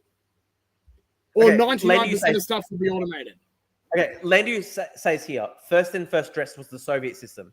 So, and that meant that somebody who was unlucky in, where they fell in the line would just not get anything. So how do you actually solve that problem? Well, okay, so he's rolling his own joint. These are normal cigarettes. No, automation, the means of automation are produced by people before that. No, but I think he's right though. Like, how do you, like, it's just almost the same as magic, right, Casey? Because you're just saying, well, in hundreds of years, this problem will be solved magically. But like we're talking about in it the won't be. here It and now. won't be solved magically. It'll Okay. be solved through the labor of people making it happen. Okay, Nicholas has a question here. I mean, he has a comment. Letting prices change by demand is a more fair way to handle scarcity, I would argue. This means that people who really, really want the production and are willing to pay more credits for it are able to get it. How do you respond to that? So, for example, if I desperately want the steak and the steak, okay, say there's 100 steaks and 200 people want them. So the price goes up, right? Because there's more demand than supply can meet. And say I've got $50 and the person next to me has $50 too. But I'm willing to spend my $50 on the steak, whereas the person next to me is like, no, I'd prefer to not lose my entire money. I will pass over the steak because the $50 price is too high. Is that not just a fair way to determine? Well, okay, so I think the problem, so any type of food is probably a bad example because in terms of food, we already produce enough to feed everyone. Any scarcity with regards to food under capitalism at the moment is artificial scarcity. It's Okay. The reason for that artificial scarcity is they throw out stuff while it's still good, or they when they do the harvests or whatever. Well, look, like Casey, I don't think the undesirable. Look, Casey, stuff. there are 7 billion people on the planet, right? I don't think if 7 billion people wanted to have a steak every night for dinner, I don't think that's possible.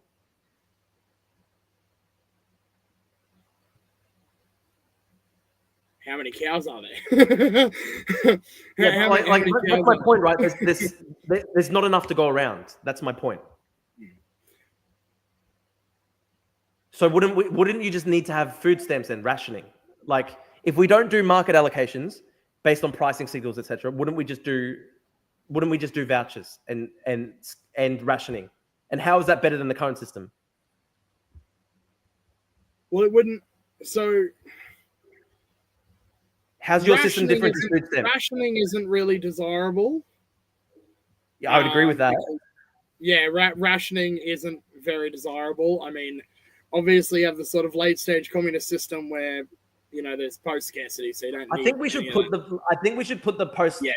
I think we should put that to the side for the second. Yeah. Because we're both agreeing here that it would take with regards to food. Like science fiction. So let's just talk about the current day.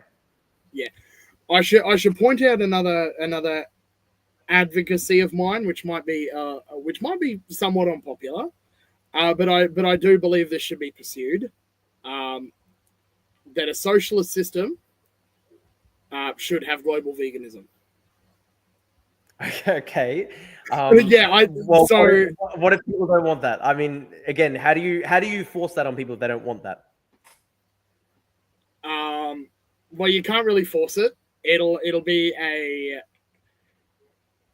take convincing, and so I think with regards to convincing people, I mean, what has perhaps why aren't you a vegan? Just out of curiosity, why aren't you a vegan? What's your reason? Huh? Why am I not a vegan? I'm not a vegan because I like the taste of meat. Okay. Does cost take any sort of measure? Like, because I am aware vegan products can often cost more than non-vegan. Well, I'm lucky that I can afford meat because I live in a pretty wealthy country. Like, obviously, there are countries in the world today where people can't afford like meat because of poverty. I'm very lucky that I can afford, meat. And we actually eat a lot of the stuff that they produce. That's another issue. Yeah. Anyway, though, yeah. I mean, but I determine I buy goods based on what I can afford and what I like, and I arbitrage between that, right? Like the best thing that I can afford, I'll get. The thing that I like the most that I can afford with my current pricing, I'll get. I can't afford a private jet, I won't get a private jet. Yeah. And I think that's probably that's how most people work, right? Like, maybe everyone wants to have the beautiful dinner every single night, but they also, also people have an understanding that they can't spend all their money on on their food every night. Like people obviously make economic decisions all the time like that. People make decisions under conditions of scarcity. Yeah. So I would ask you this. So you like the taste of meat? Yeah. Would you be a vegan if you were able to get vegan imitation meat that tasted exactly the same? Yeah, I literally would. Better, and it was cheaper. Yeah, look, Casey, I actually would. I know that there are some people who are really against lab-grown meat. Me personally, I do think factory farming is cruel. And so if I was able to have cheap alternatives that tasted the exact same, then I would do that. But again, then we come back to the problem of scarcity, right? Because that's not currently the case. Yeah, so and there's somewhat of a reason for this. And I've actually looked at I wrote an article on my Substack. It's called the Vanguard Digest. Can I sort of give a general link? Sure. You bring it up. You've got the ability to bring stuff up. Oh yeah, okay. I'll just remove the flyer. I actually have had a Hungry Jack's vegan burger before, and I actually didn't mind it. I have to say. It was okay. Yeah. Okay. Just make sure. Again, we've got a comment here, Casey. Aren't commies atheists? Why does he have a Christian cross? I don't think you answered that fully before. So didn't I answer? Just give me a second. Okay. Here we go.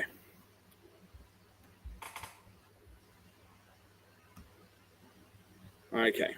So I've got this. I've got that. We've got a comment here. We've got a comment here, Alexei. You know what they called the quarter pounder with cheese in the Soviet Union? Nothing, because we had no burgers in the Soviet Union. That's it. Again, that's what you're advocating for, the system of labor vouchers, etc., based on first in, first served. That's literally what they had in the Soviet Union to distribute consumer goods, and it resulted in massive shortages, lines, rationing. It was horrible. Everyone fucking hated it. The Russian attempt was premature and also compromised very early on. Okay, but I'm just saying, but this is the problem, though, Casey. What you're suggesting is almost like for like what they did to try and solve the problem of scarcity when it came to consumer goods, because they had voucher systems and they had a system based on first in, first served. Well, they didn't have a voucher system. They just had a straight up money system. They didn't have a voucher system. They had money. But when there were not enough goods to go around, people would go into the lottery to try get them, right? And it would literally just be based on luck whether you got a good, and people would wait 10 years to get a car, etc. Yeah, that's why I should point out that first world countries today are in a much better position to do it. Okay, you keep saying that, but I'm just saying to you though, right? Because we have the development. Because we have that level of development already. But we would still not have enough to give everybody everything they want in terms of consumer goods. My desires and needs when it comes to consumerism. Like I can't just imagine Amazon, right? Imagine with Amazon, you just had a system based on demand. So just every day, instead of having to pay for goods, people would just click a button. This is what I want. How would you? Eventually, you would just have massive scarcity, right? You wouldn't be able to fill everyone's orders. So again, how do we solve that problem?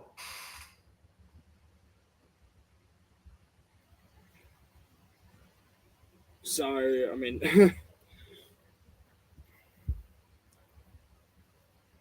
so that's sort of where we do need to look at. So the labor voucher system that I'm talking about is so let me explain it from a macro level and then go down to a micro level. Sorry, it is complicated to explain. Yep, it was. I think we've just been going in circles, but give us. Yeah. Okay. So on the macro level, you have this bottom-up democratic planned economy. How that works is you have councils at the bottom on say like something similar to like a local council today in Australia. Okay. However, rather than that council being like a group of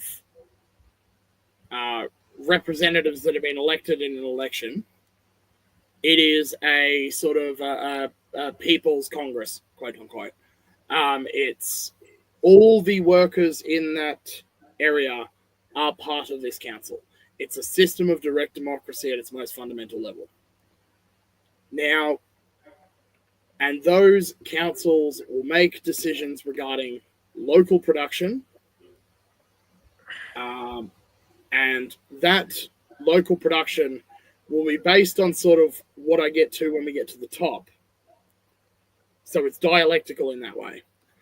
And so above these smaller councils, you have higher councils, and you sort of go all the way up to, in theory, the world level. And basically, on the world level, they eventually come up with a basic economic plan, which is voted on and decided on democratically. And it's pretty basic. It's like, we want to achieve these goals in this period of time. And then it goes back down to the local level, and the smaller councils decide how they're going to be able to meet the demands of the plan. Now, how the labour voucher system works in the early stage. When someone goes and does their work, they receive these labour vouchers probably via some sort of blockchain technology. So they get, and these labour vouchers are basically freshly created as a sort of payment. And then they use those vouchers to go and buy the products of other people's labour. And that's how things would be distributed. But the aim is to eventually get to a point where there is no scarcity, and that's not necessary.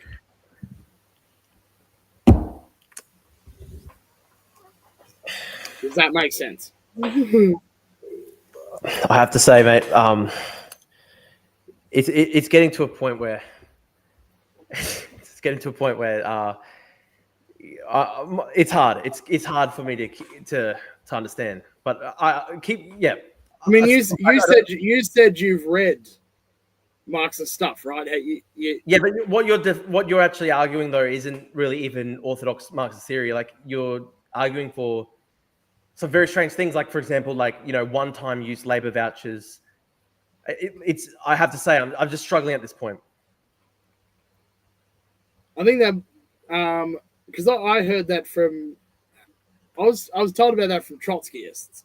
They were the people who sort of educated me on how we'd go about that, including one who works as a computer scientist telling me that we would likely implement that vice using blockchain stuff as a uneditable digital ledger. This is a cowboy hat, not a fedora. People are asking if it's a fedora. Now, Casey, in your system, would torture exist in your system? No. No. No? Okay. How would you explain? Why would we need to torture people? How would you explain the last 2.5 hours then? Really? I'm sorry, but it's just we're getting to a point where it's very hard to continue here.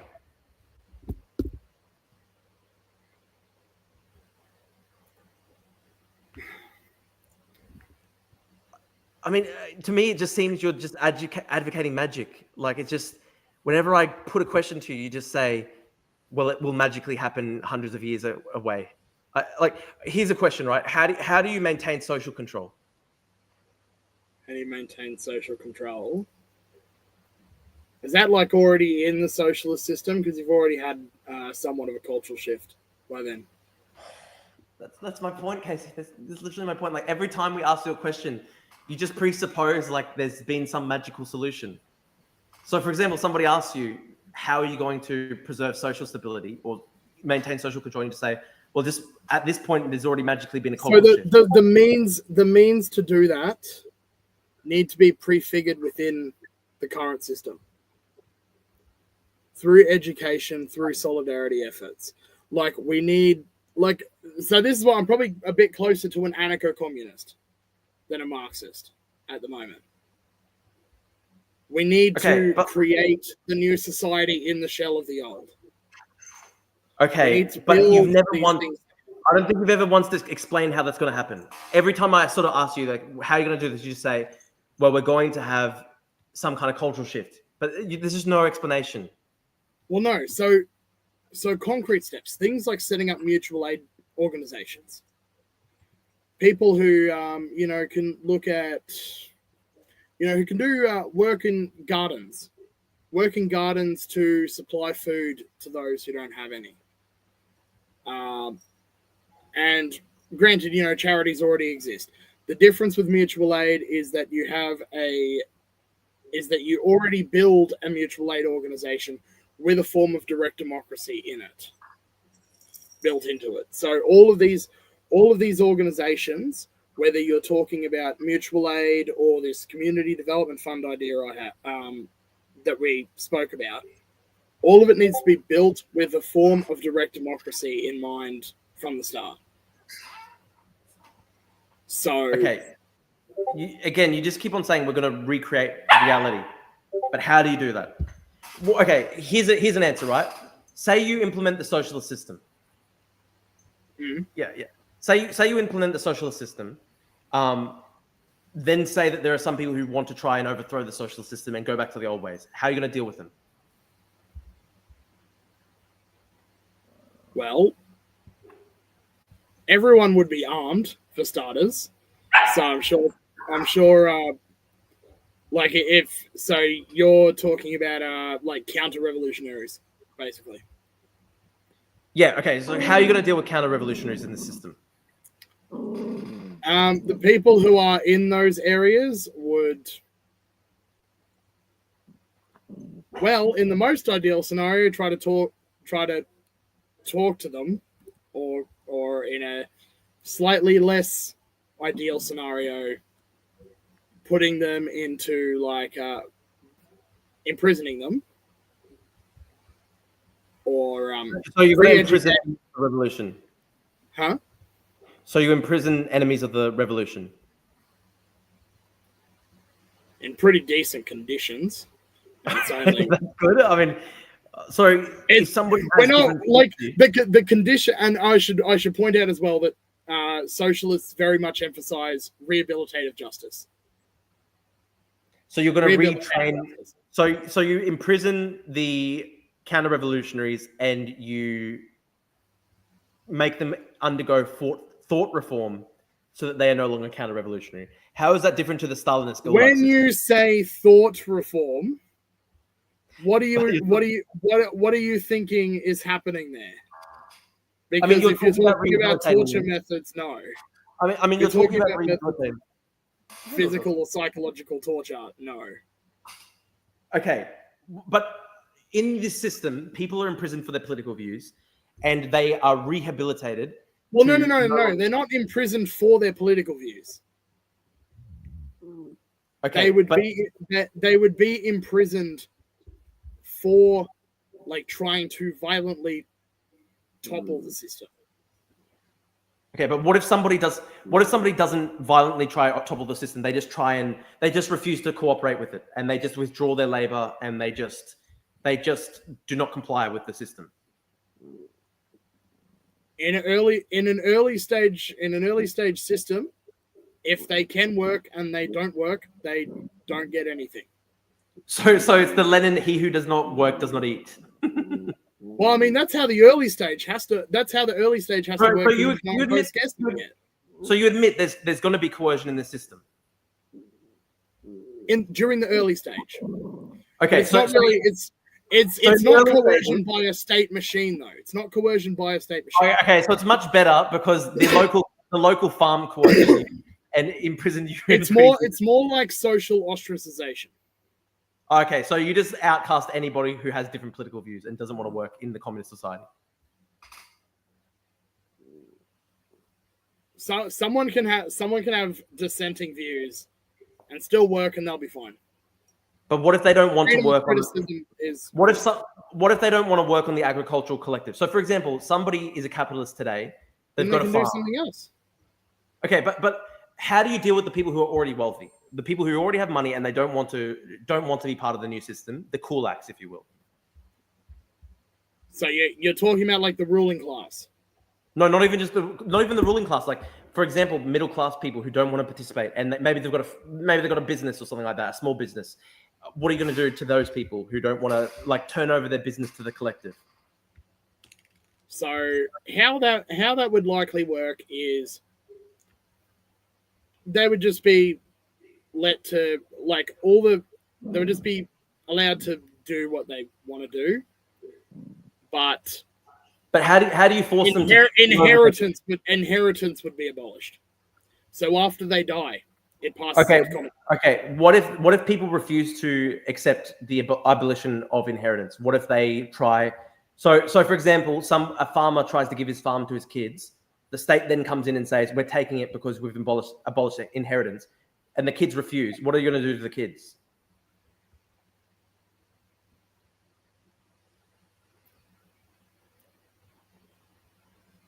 They can work on the farm. But they don't want to work on the farm. They don't want to give you the farm is the problem because they've inherited it from their father. And you're saying, we're going to take the farm as your inheritance. And they're saying, no, it's ours. We're not going to give it to you. We're not going to give it up to the government. What do you do then?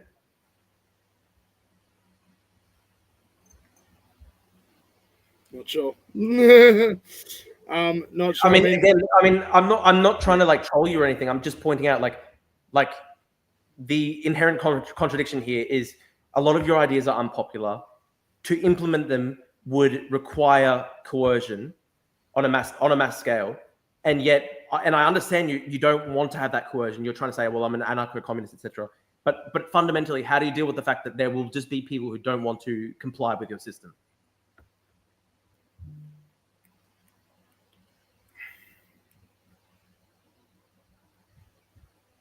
So so are you talking about like a farm? Not just a farm, like a business of all sorts, right? Let me just specify here. So so when you're talking about a small business or a small farm or something, is this? It could be like medium. Is this like a fam? But let me just get you to specify. Is this? Do they hire workers or do they work it themselves? Maybe they hire workers. I don't know. Like, for example, my dad... If they hire workers, they're bourgeois. Okay. So what happens to bourgeois who don't want to give over the farm?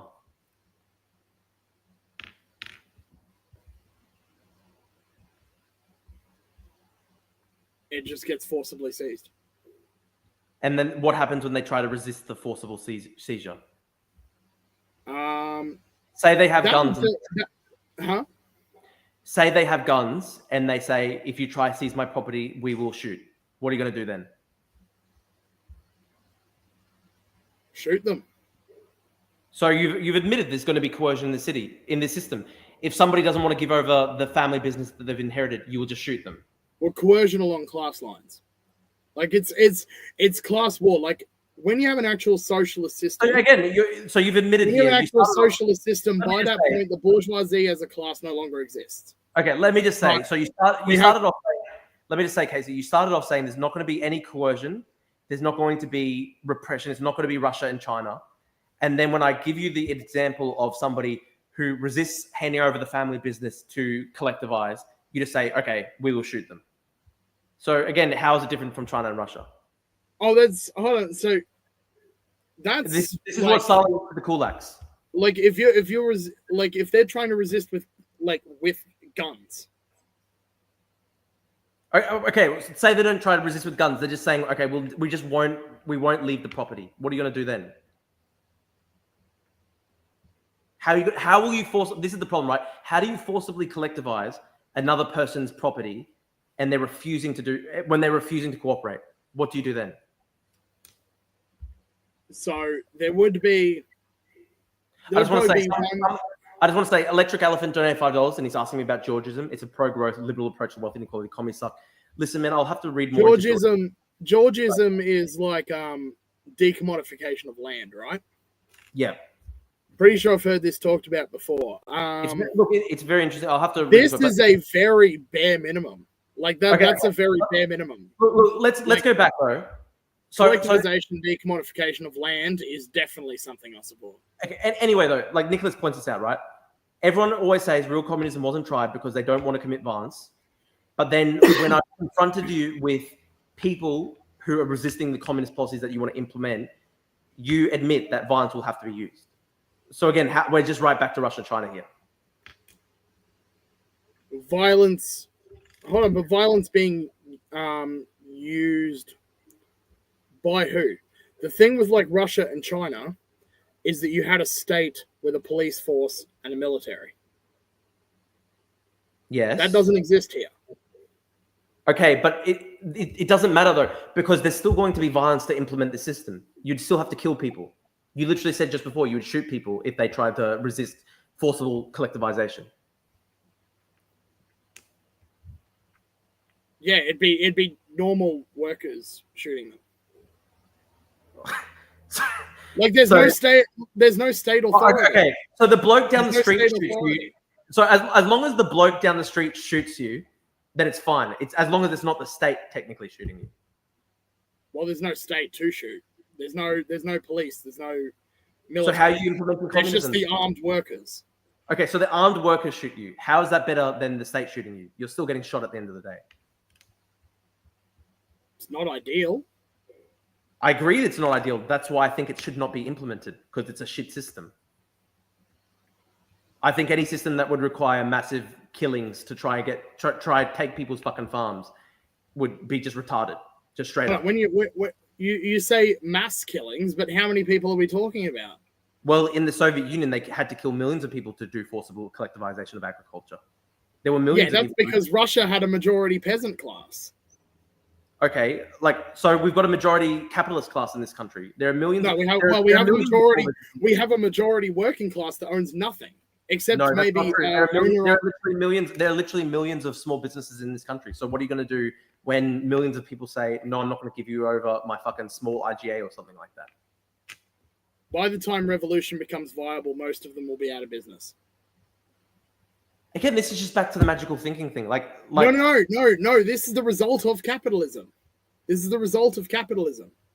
Small businesses, the petty bourgeois class, are eventually, inevitably proletarianized. Can I ask you this, Casey? They are forced out of business.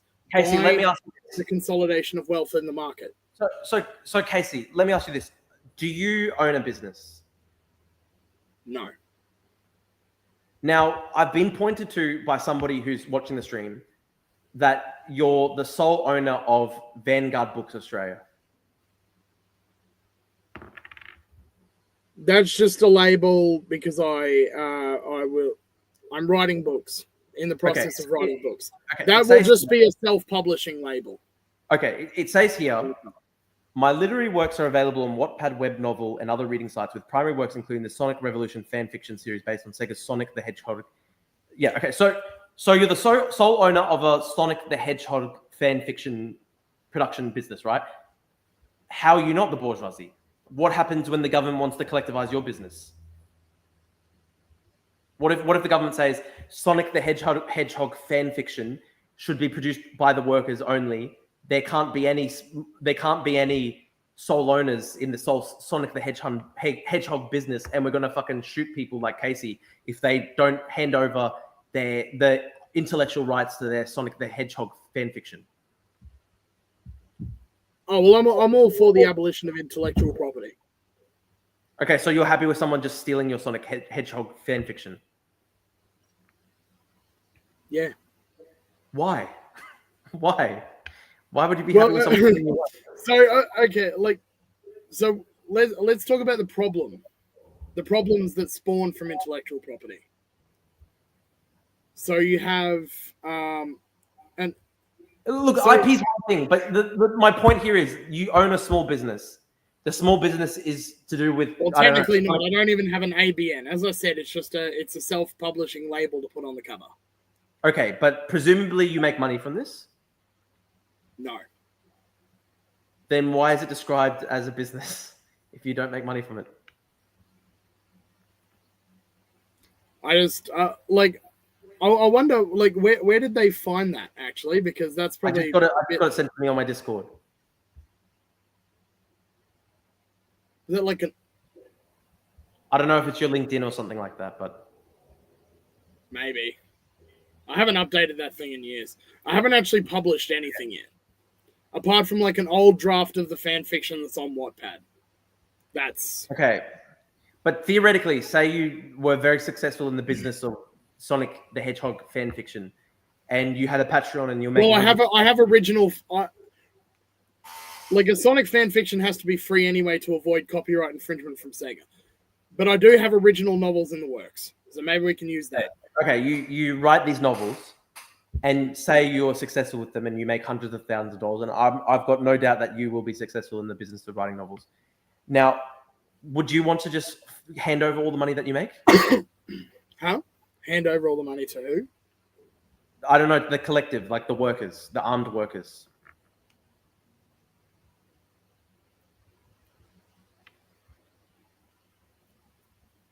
When you're talking about, like you're talking about, like, money.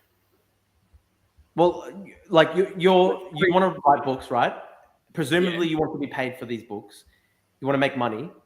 I mean, under capitalism, yeah, to make a living. Okay. Yeah. Say you're very successful, and I'm sure you will be successful in this business, and you'll make hundreds of thousands of dollars making these Sonic the Hedgehog fan fiction comics, etc.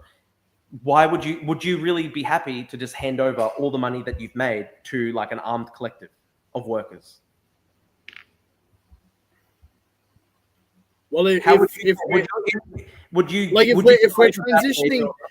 transitioning to a socialist system where, you know, a lot of those things are where all my needs would be, you know, guaranteed, and I just need to go and, you know, do 30 hours a week of work, I don't see a problem. So you're happy to have the Sonic the fan fiction nationalized?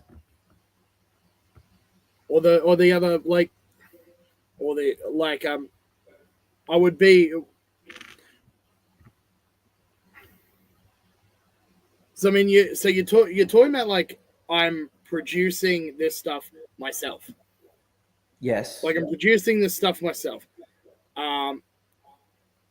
So that would work a little bit differently because I'm not actually exploiting anybody.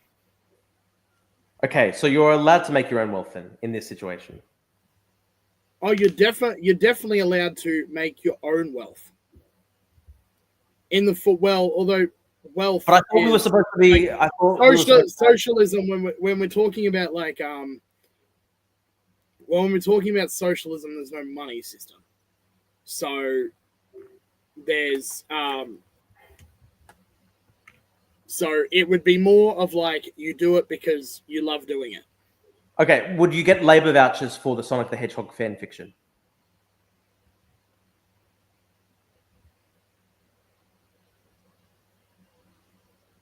I'm actually not 100% sure because the labor vouchers are only distributed for socially necessary labor.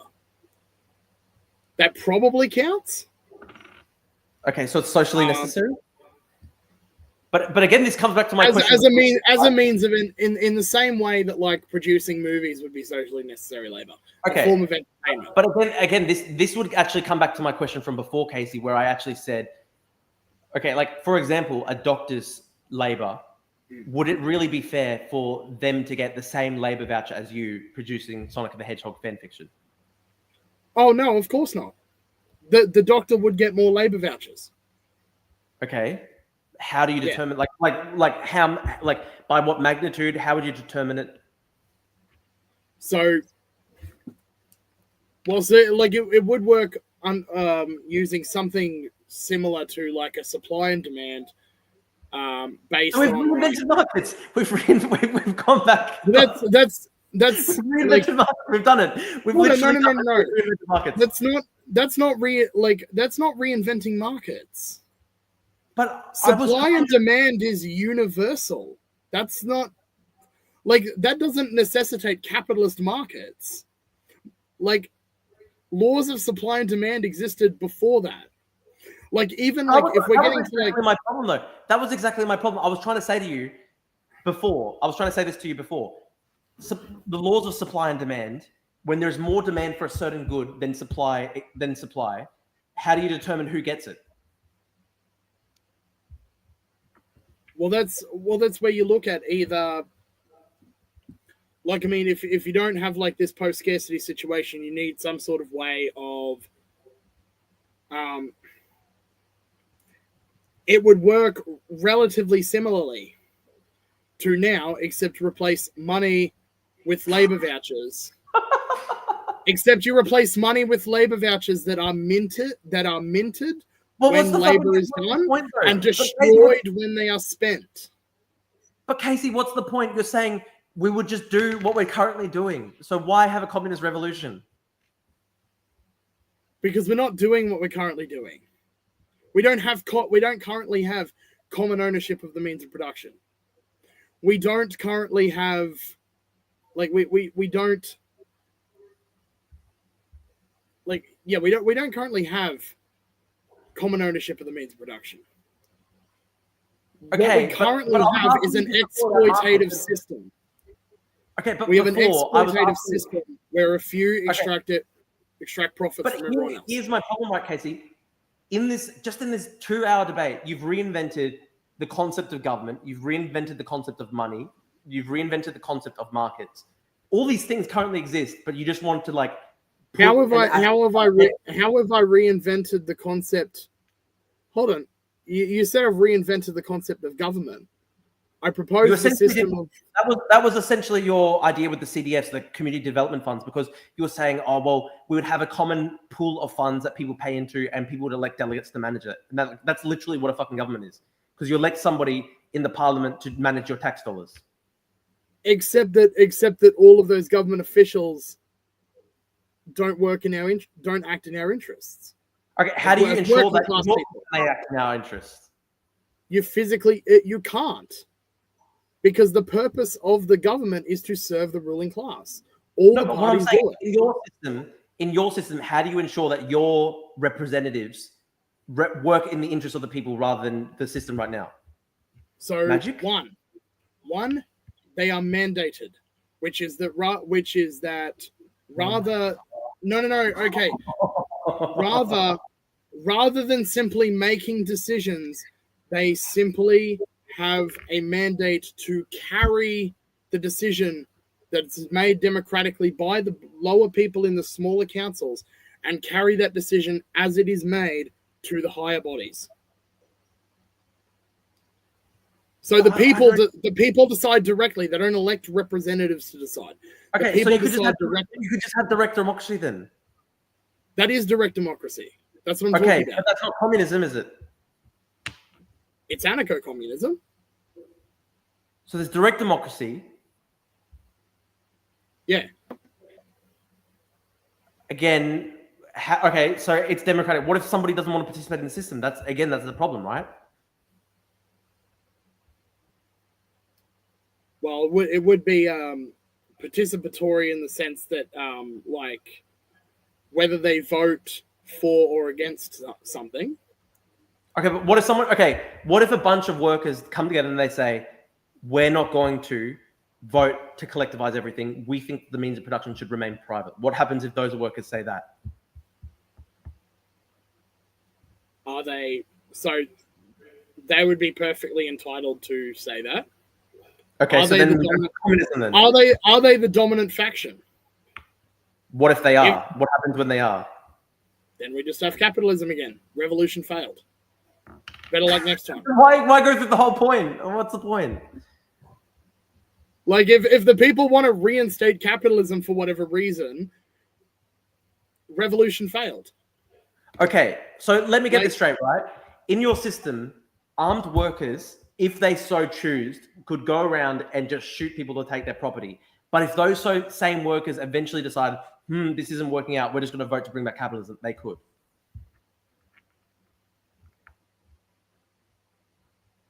Well, okay, so the decision to expropriate the property of these people in the first instance would be decided upon democratically. Okay, and what if people reject it democratically? Or what if the vote's 51 to 49? It's a principle of democratic centralism, which is majority rule. Okay, so 1 million people vote, one vote, like 500,000 plus one decide we're going to kill all the other people. That's fine in this system. Well, I mean, that sort of thing, that wouldn't be the proposal. The proposal would be to expropriate the property and put it into common hands. Okay, is it really okay? What do you do? Okay, say that 1 million people vote, 500,001 vote to expropriate the property. Obviously, the remaining 499,000, obviously those people are going to resist having their property expropriated. Well, I mean, in a scenario like that, those 499,999 people wouldn't all have such property. In fact, but there are a lot of most of them would simply be in favor of waiting a bit longer.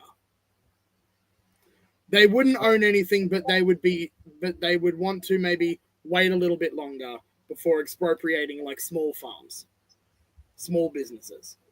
I don't understand. The only expropriation that is immediate is the expropriation of the big businesses, the multinationals. Okay, that is the only one that is immediate. So you've invented that would possibly be more violent because then you are fighting the cops. That is the revolution itself. You are fighting the cops. Okay, you have a mass of workers fighting and killing cops in the street. Like, that's an insurrection. That's where it starts. You think that's desirable for society? You think right now that's what Australia needs? Like Australia just needs people killing cops in the streets. That's what the people yearn for. What's the end? What's the end? Like, so I'm asking you that. The end is a fully egalitarian system where no oppression or anything happens. Okay, so you can kill people in the name of having a good society. That's exactly what Stalin and Mao thought. The ends justify the means. It's consequentialism. That's exactly how Mao killed 50 million people. That's exactly how Stalin killed 30 million people. They said, it's all going to end up in a beautiful communist society, therefore we can do whatever we want. Yeah, but that kind of has to be justified, though. The actions in question kind of have to be justified. How do you justify them? But like they said it was justified what they were doing. Was it justified? Is the question. No, it wasn't, but they said it was justifiable. Well, if it wasn't properly justified, then it wasn't justified. I'm gonna fucking kill myself. The people decide whether it's justified, not the leaders. Okay, what if the people decide that they're gonna kill half the other people?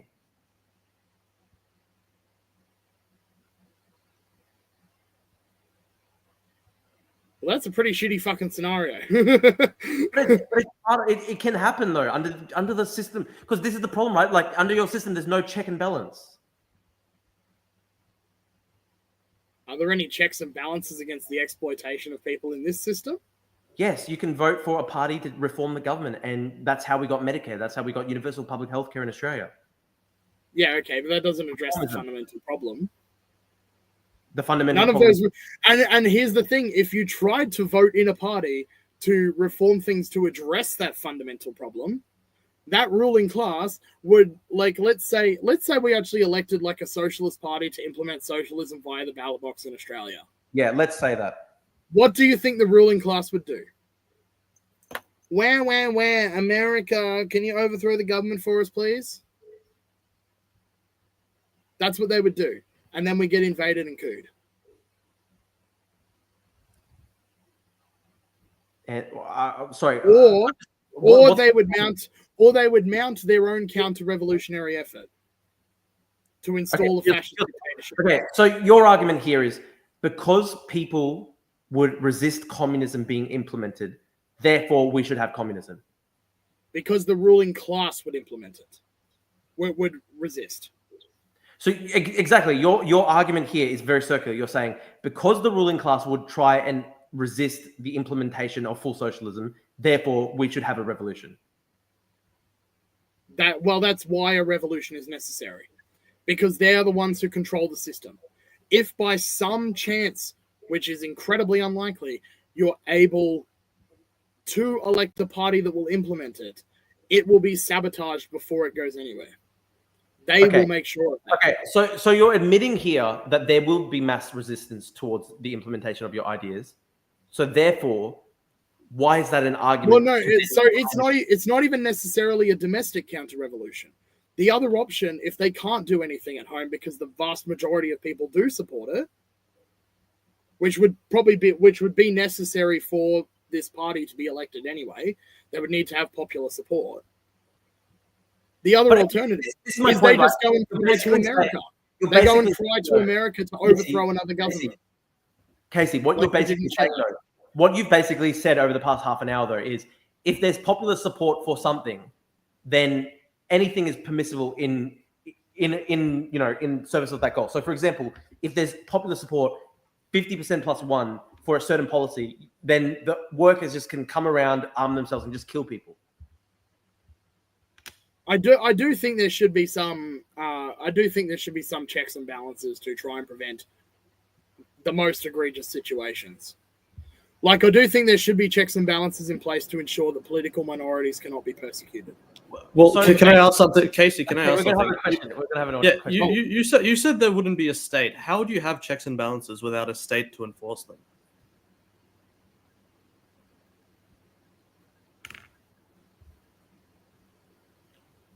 Well, so thanks, Kalkin. Thank you, man. We got $10 just then. Thank you, brother. Really appreciate it. So a state is a means of class rule. I don't really care how you define it. I'm just asking, without like a way to enforce like these checks and balances, how are they going to be enforced? Well, they would be enforced by the workers themselves. Yeah, but we're asking, what if the workers want to do something that is like bad? Like, say they want to bring back slavery or something. How do you stop them?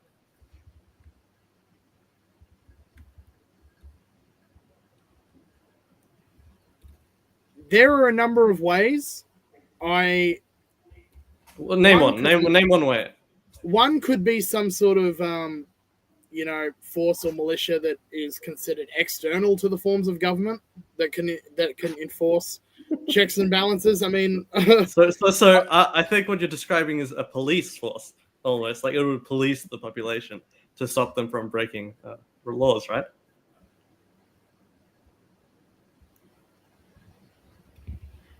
Well, not really, because the police would be the state. So like a third-party police force? Like, sort of just like armed workers themselves. But I just said, what if the workers want to do bad things? what if the workers want to do bad things? Like, what's making this third-party like police force be like moral and like do good things?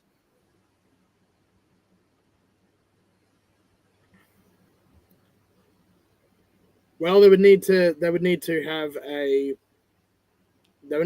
ideological commitment to it. There isn't much more you can do. Like, so it's kind of like if they want to do bad things, no one can really stop them, and like bad things will just happen, right? I mean, the other people can stop them. Yeah, but what if the other people want to bring back slavery? What if there are some other lines that divide people, like religious lines or racial lines that cause this sort of bad things to happen?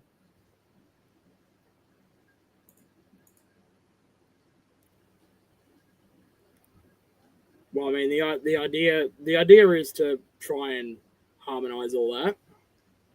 Yeah, that would be good, but how would you do it? You're recreating Red Guards. You're recreating like Maoist Red Guards.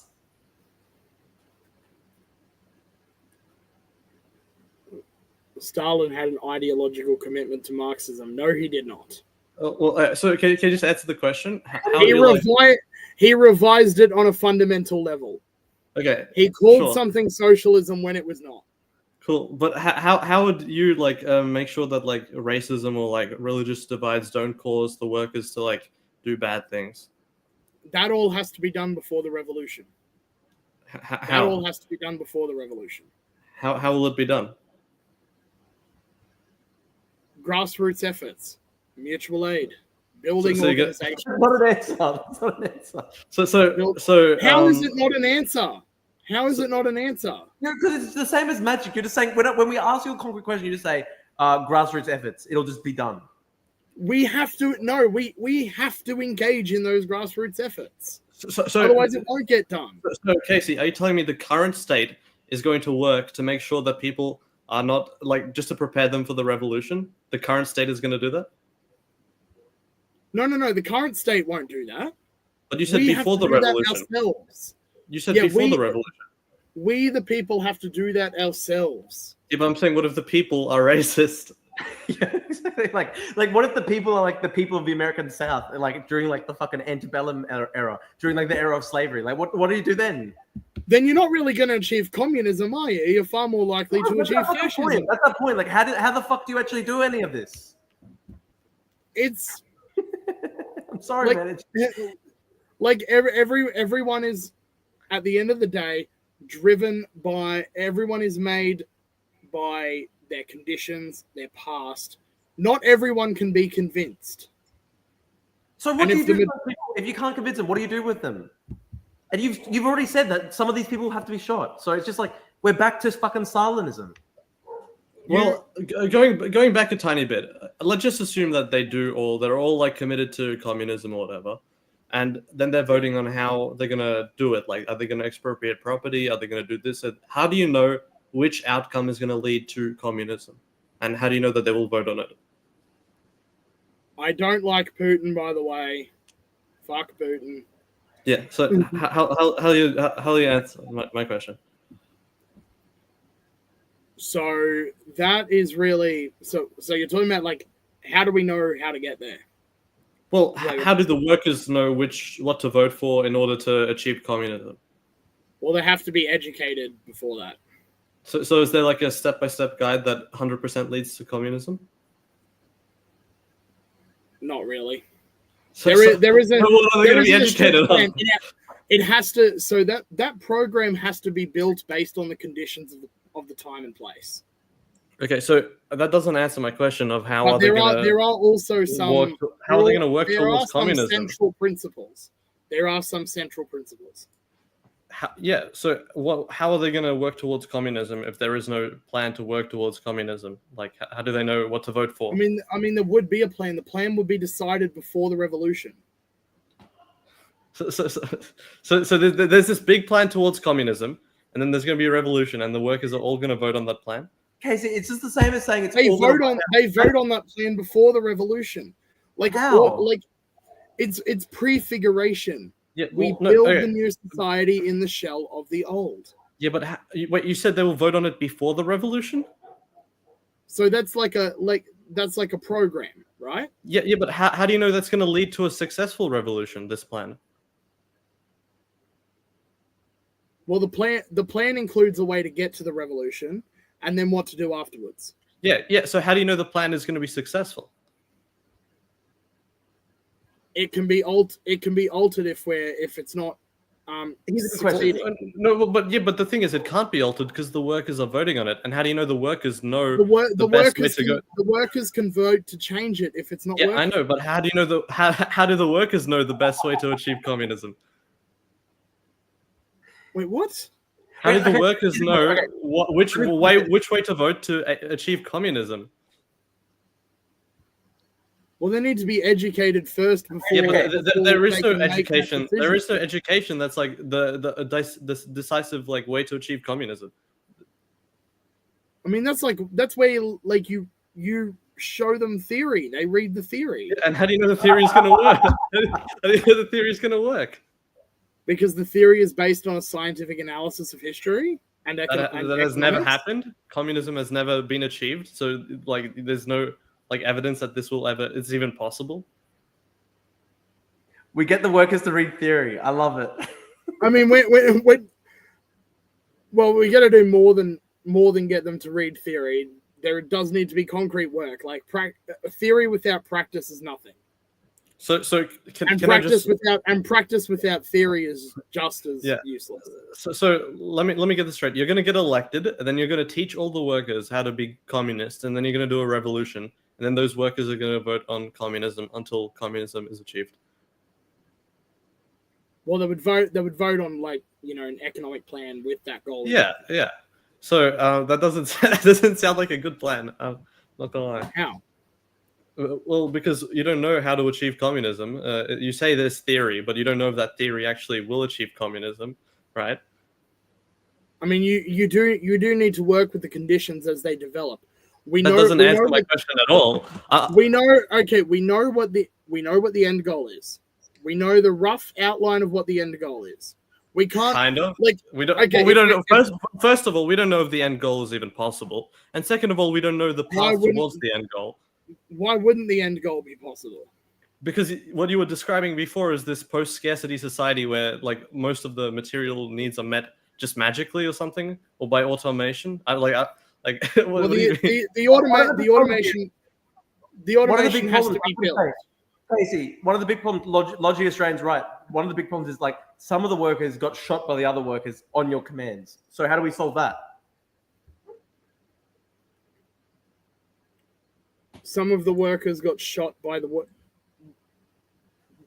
Under your theory, what is this talking about again?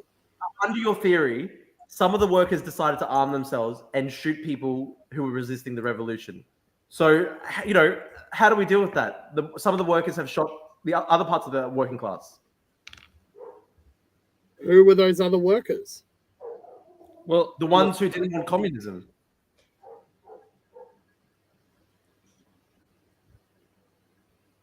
Okay, but what were they ideologically? Nothing. They just didn't want to be capitalists, presumably, right? I mean, if they were capitalists, they weren't workers. I mean, like, they want a capitalist mode of production, I'm guessing. They want to go back to, like, how they were before the revolution. Yeah, well, I need to point out that would be against their interests. But so that you're just going to tell them, well, you shouldn't believe in this because it's against your interests. And they're just going to be like, yeah, good idea, Casey. I didn't think of that. Is that what's going to happen? Well, that's why there's, you know, you do need you do need to educate them. You educate them. Would you put them in, like, maybe like camps to re-educate them? Define camps. Well, because I feel like you want to put them in like words like labor camps and like sure. And, no, I get that stuff. It's a charged term. Yeah, no. Presumably, you'd want to, like, put them in a place where they can't spread this, like, ideology to other workers, right? Almost like maybe like a facility or something, right? Like a prison. Thank you, Captain. We appreciate you, man. I didn't use that term prison, but I mean, you'd want to put them in a facility where they can't spread their capitalist ideology to re-educate them, right? Like a prison. Well, I never said prison, but do you agree? Well, the idea is like restorative. An education facility. Yeah, an education, a re-education facility. Is that what you want?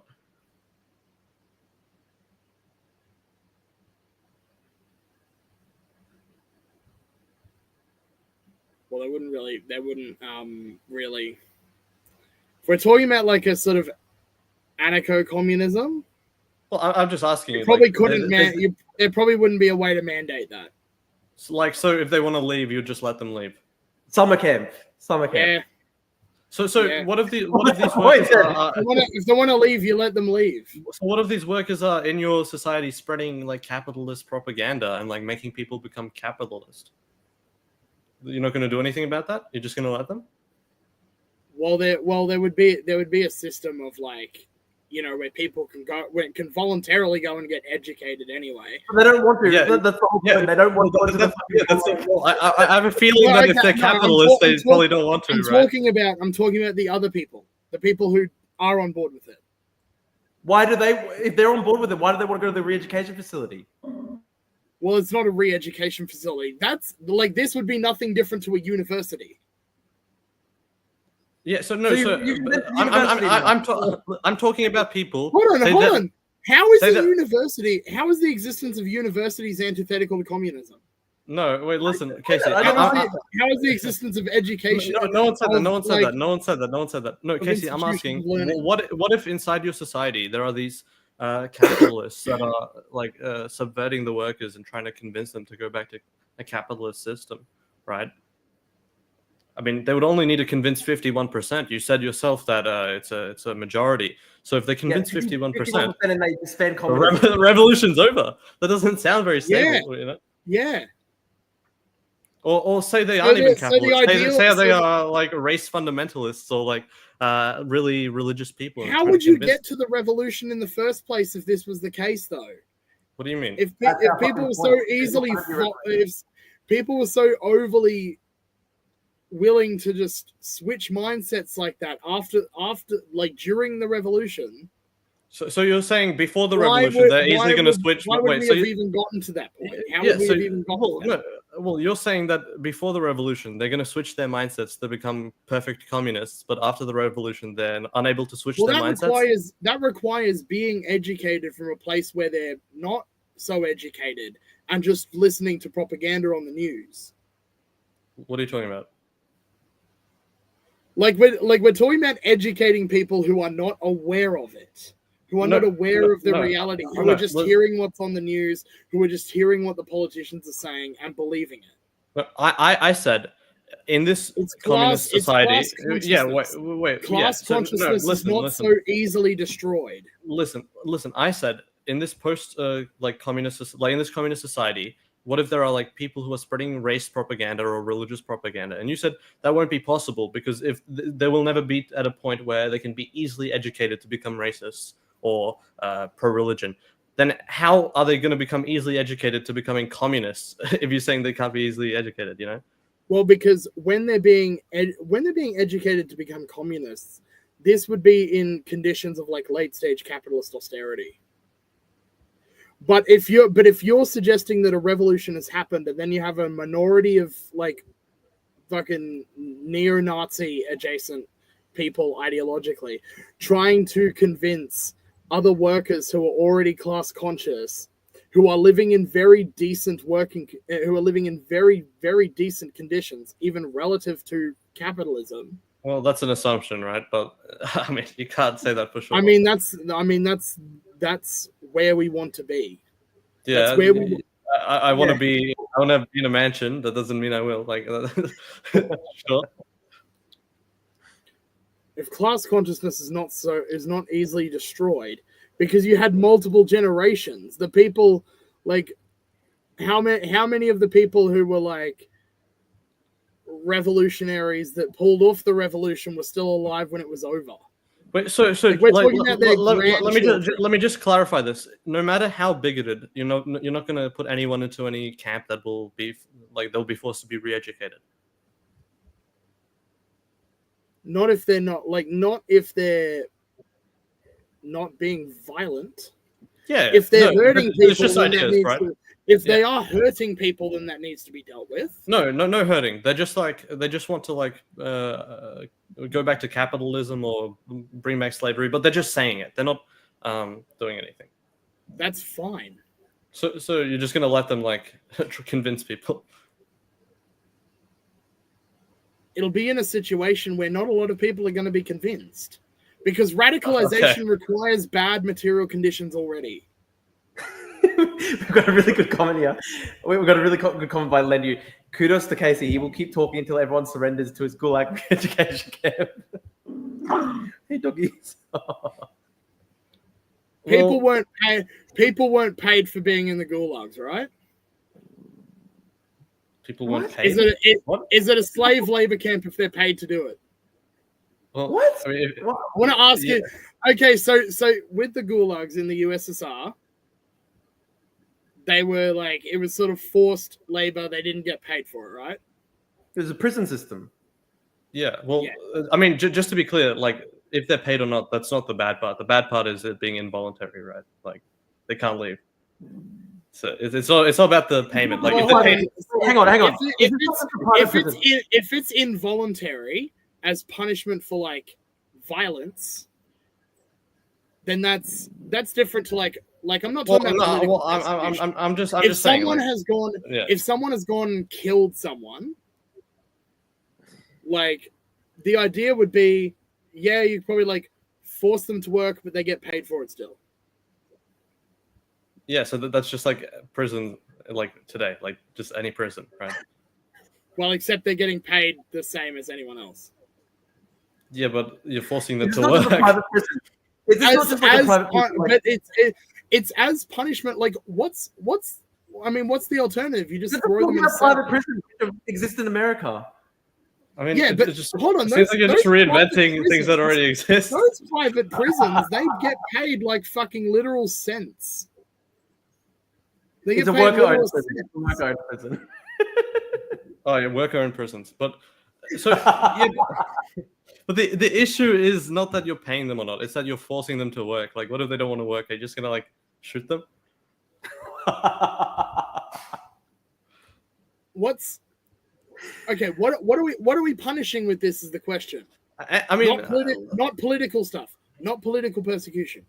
I'm not talking about putting away political enemies or dissenters. You were talking about shooting enemies before. You were saying people who resist the revolution and resist agricultural collective operation and stuff. It doesn't really matter what you're talking about, because what you said is that what the majority of the people want is what is going to happen. 51% want a revolution, they can just shoot everybody who opposes it. That was what you were saying before. It just seems that any society where 51% can make anything happen leads to like mass death. Like it's just not desirable. Yeah, I think that's true. I mean, of course, it's not desirable. We don't want that. Yeah, I agree. Communism. We don't want that. I'm glad you're on our side. We want to prefigure things in a way where it doesn't end like that. So I don't think it's possible to prefigure like society in a way that bad things just will never happen. Like what do you mean? Well, when you say bad things, and okay, I mean like voting to murder like black people or something, right? Like why? How would the revolution have happened if 51% of the people are going to vote to kill a racial minority? Okay, how the fuck did you get people to be communists? Casey, we're talking about in a situation where a revolution happens and there's like a mass of like counter-revolutionaries who have horrible views and want to do horrible things. And you previously said that you're going to shoot them. Now you're saying that you want to just put them in sort of private prisons. I mean, if they're going to be violent about it and they can't be. What I just want to ask in any other way. How are you going to put them into these private? Killing is a last resort. How are you going to put them into How are you going to put them into these private prisons without a state? How are you going to put them into these prisons without a state to enforce it?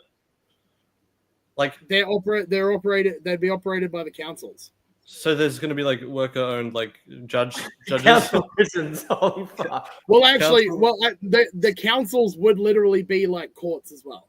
The councils would have like courts. And these courts will just be uncorruptible. Well, it's like a jury on steroids. It's a jury, but it's everyone. It's a jury, but it's everyone. This is you're reinventing state. You're reinventing the functions of the state. How? Hobart City Council prison and jury. Well, like let me. So if someone commits a crime, everyone's just going to gather together and vote on what's going to happen to them. Yeah. Okay, but what if people are busy? Wouldn't it be better to maybe choose, I don't know, like 12 individuals that represent the society? Then Are you proposing civilization? then you can put them in like. Then you can put them away until then, same as we do now.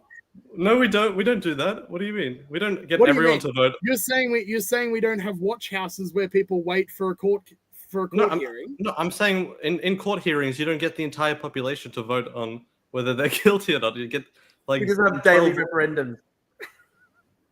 We just have like daily referendums, like Bob from down the street. Yes, stole that's literally what direct democracy is. Everything is like a referendum. No, I no, we know that. We're just saying it's not going to really work. You know, It's okay. It's like, scaled. It's scaled as well. It is scaled. So not. Okay. So let's say like economic decisions. Not every single economic decision that only applies to like this small little area is going to be decided by everyone in the entire world. Okay, no, I mean, listen. Even if there was an economic decision that is applying to everyone in the entire country, let's say, it would be really efficient to get everyone to vote. Yeah, wouldn't it be really inefficient to get everyone to vote on it every single time? What if we vote for 151 representatives who sit in a kind of house to vote on these things for us? We could call it a parliament. Wow, that's actually pretty smart. You could scale it pretty well. How do you solve for the possibility? How do you solve for the possibility that they do not represent, that they do not do what you want them to do? It's called these things. The really cool thing is they're called elections, and every couple of years, if they don't do what you want them to do, you will elect someone who will. Okay, but do you know how much damage can be done in 3 years? Do you know how much damage Trump, for instance, is going to be able to do before 2028? I mean, sure, there is an amount of damage, but I mean, it'll be. I think it'll be do a lot of damage. The Nazis dismantled a liberal democracy within 53 days. You're talking about dismantling a liberal democracy. Yeah, but Casey, just to be clear, like Trump won by 51% of the vote, so under your system, the exact same thing would happen. So hold on, no. You didn't have mandatory voting. You had voter suppression. Well, you had Elon going around buying votes. I don't think that happened. Can I say one thing? Casey, you had people who didn't vote for the Democrats because they were disillusioned with the Democrats. Casey, we have mandatory voting. That's good. Can I say something, right? Do you think... How are you going to mandate voting? What? Let me say this, right? I fucking hate Trump. But they've done studies and they found that if more people voted, he actually would have won by a bigger margin. Like, unfortunately, he was popular at that election. So what do you do? The majority of the people who didn't vote were Democratic voters. No, that's not true. Unfortunately, it's not true. I wish it was true. Actually, a lot of people who didn't vote who were Democrats were in already blue states, so it wouldn't really affect the election. They found that if turnout was higher, they found that Trump voters had more propensity to be low turnout voters, right?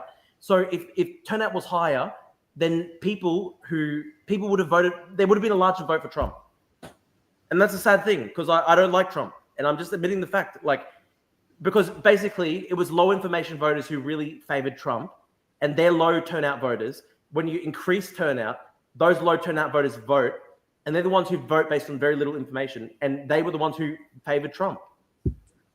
Yeah, well, if that's true, that's a situation where there's not much you can do. There's not much you can do, but eventually the people will see the mistake they made. They already are starting to because the democratic institutions are being actively dismantled. The government is being actively dismantled. They are selling all the immigrants into slavery in El Salvador. The people are going to realize the mistakes. It's not good what's happening. I agree. I agree.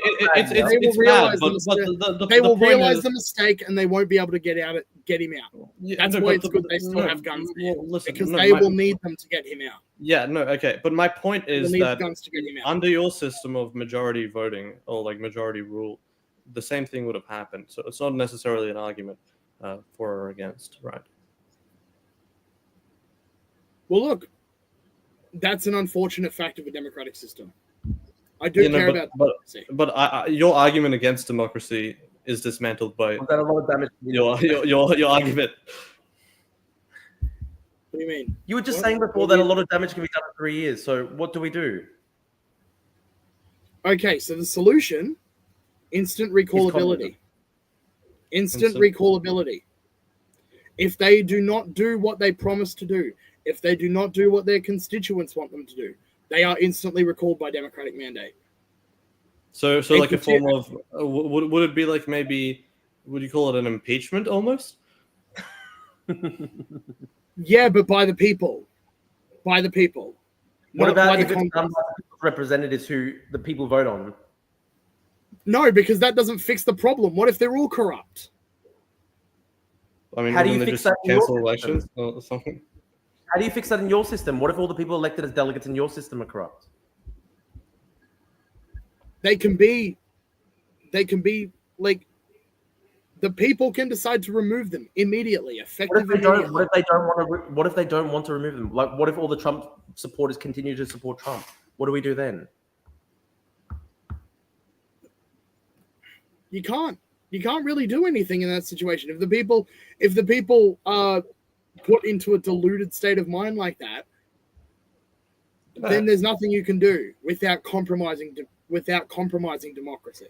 Okay. There's nothing you can do in that situation without compromising democracy. I just want to go back a tiny bit, and I wanted to ask you about the money you reinvented, right? So you said it's not money. It's not money. So it is minted when it is assigned and destroyed when it is used. Sure. How is that money? No, how is that money? Call it what you want, but it can't just be passed around. Would it be like traded for goods and service? Like you'd give these tokens in exchange for goods and service. Yeah, but then they're destroyed. Congratulations, you've reinvented money. Well, no. But why would someone accept them for goods and service if they're just going to be destroyed, right? Wouldn't they just be giving them away for free? So you're okay. Let's explain this, right? So basically, somebody gives you the token in exchange for the meat, but the token's now destroyed. So why even give them the meat? You just gave the meat away for free, right? Like, what are they good for? If the tokens get destroyed, what are they good for? So because all the means of production are owned in common. Then why that means everything that is produced is owned in common until it is purchased using labor vouchers. Wait, so it's just like all the workers work for the why have the vouchers at all then? Why can't you just like go and have like if you want a burger, you just go to a restaurant and get a burger? Why do you need vouchers? Because to have a situation like that requires no scarcity. Oh, so it's basically like people who work get more vouchers, and the people who don't work will just starve? Unless they cannot work. An exception will be given to those who cannot work. Money. Like people who have disabilities. Their needs will be provided for. And will every single industry be like worker owned and state owned almost or whatever? Well, it wouldn't be state owned, but whatever you call it. Would every industry be like that? Owned in common, yes. So say one person has like a really big affinity for like Sonic the Hedgehog fan fiction and wants to purchase it, and like how would he get it? Like, would he have to just hope that the workers are creating it, or? Well, if no one else is, he could do it himself. Yeah, no, but the idea why money is good in that situation would be that he can commission it. He'll be like, okay, well, I'll give someone money and they can make me this Sonic the Hedgehog fan fiction, right? But without money, then why would anyone do it for nothing, right? When they could work in something else instead of making this Sonic the Hedgehog fan fiction. So that would be like there'd be like a sort of a petty bourgeois relation. They'd be like you have like an independent creator being paid by someone else. Can I just ask? Let me ask one thing. What's the point of accepting a token from somebody else if they're destroyed immediately upon being spent? Well, what he's saying is that the workers wouldn't they'll just be creating stuff and like it wouldn't, And they give it wouldn't away. have any. They wouldn't have. Yeah, they would basically give it away for nothing. So, dude, I Well, no, invented this. okay. So, hold on. So you are. I remember when I was 3, I used to be like, "Oh, how good would it be if you could just take things off the shelf and not pay for it?" Like that was my mind when I was fucking 3 years old. Well, I'm kind of curious, Casey. Well, If that would be late stage communism, but that's because there's post scarcity. That's not early stage. Yeah, before you get Like to that kind of thing where you just walk in. You'd probably have a system to scan it so that like we can measure. Yeah, no, input, that would, like, yeah. But apart Yeah. from that, like it That would would be be great. supermarket without the payment in Yeah, like a no. late stage supermarket Yeah, without the payment. no, that sounds really great. But I'm kind of curious. What if there's like an industry that not many people want and not many people are good at? Would you like mandate some people to work in specific industries, or would it be like how do you decide? Yeah, well, how do you decide who works where? I guess. In the early stage, that could be incentivized by offering more labor vouchers. Yeah, no, But they get destroyed upon being used. So what can you even use them for? No, Well, wait. Before we get to there, how would you decide who works where and like who gets how many labor vouchers? Like who creates these labor vouchers? In fact, Well, the labor vouchers would be like sort of created on like a blockchain system. yeah, but who would create them? Like who would give them out and stuff? And who would decide this amount of work gives you these amount of vouchers, and this amount of work gives you these amount of vouchers? That would probably be like some sort of delegated body that that operates the distribution of the vouchers, and they would be delegated by the people. To do that. So Like I'm assuming like a state. yeah, like a state. No, hold on. Okay, hold on. Let me ask this. What are you defining? How are you defining a state? When you bring up a state, how are you defining a state? Some kind of centralized authority that like carries out government functions. Which is That's what these not people how would be I'm doing. defining a state. That's not how I'm defining a state. How do you define a state? A state is an instrument of the oppression of one class by another. If in a That's not a classless definition of society, anything, right? in a classless, a state and a government are not the same thing. Oh my god! So you're going to have a In a government. classless society, You will have a state, but you you're have not gonna call a it a state government that because is it's merely a state. democratic administrator. Okay, so let me get this straight. There will be a state, but you're not going to call it a state because it's a good state. No, because no one's being oppressed by the state. So it is a state that you're not going to call Everyone is state the because it's a state. good state. The state is everyone. Yeah, well, this is just semantics It's a then. Like, classless society with the system of direct democracy. we're Everyone describing is the state. There is no Yeah, class oppression going on.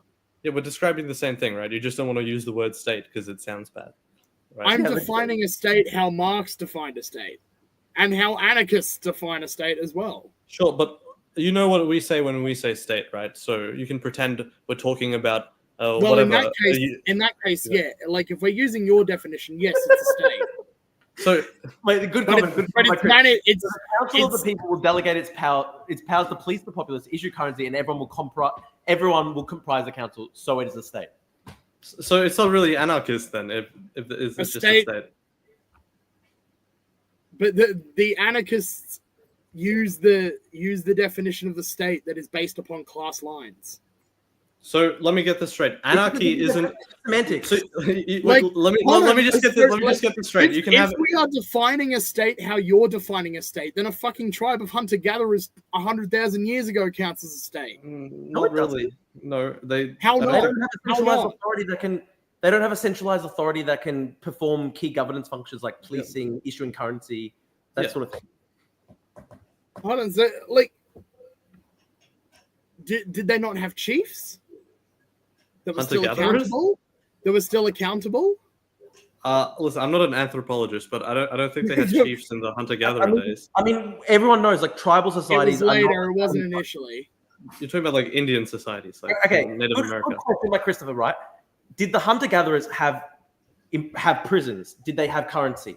Did they issue currency? Did they imprison people for violating the laws of the tribe? No, then they're not a state. No, they probably just killed them. They probably just killed them. We're talking about a very different period where humans were basically still animals. Wait, yeah, but what I want to like get to is, so you're telling me that this anarchy can be when you have a government. Is that what you're saying? You can have a government under an anarchist system. It'll just be a good one. Well, yeah, you have to have some form of governing function if you're going to have a large civilization. Who has ever described anarchy as a government? Like, yeah, that's the counter opposite of anarchy. Anarchy is literally no state, no government. What are you describing?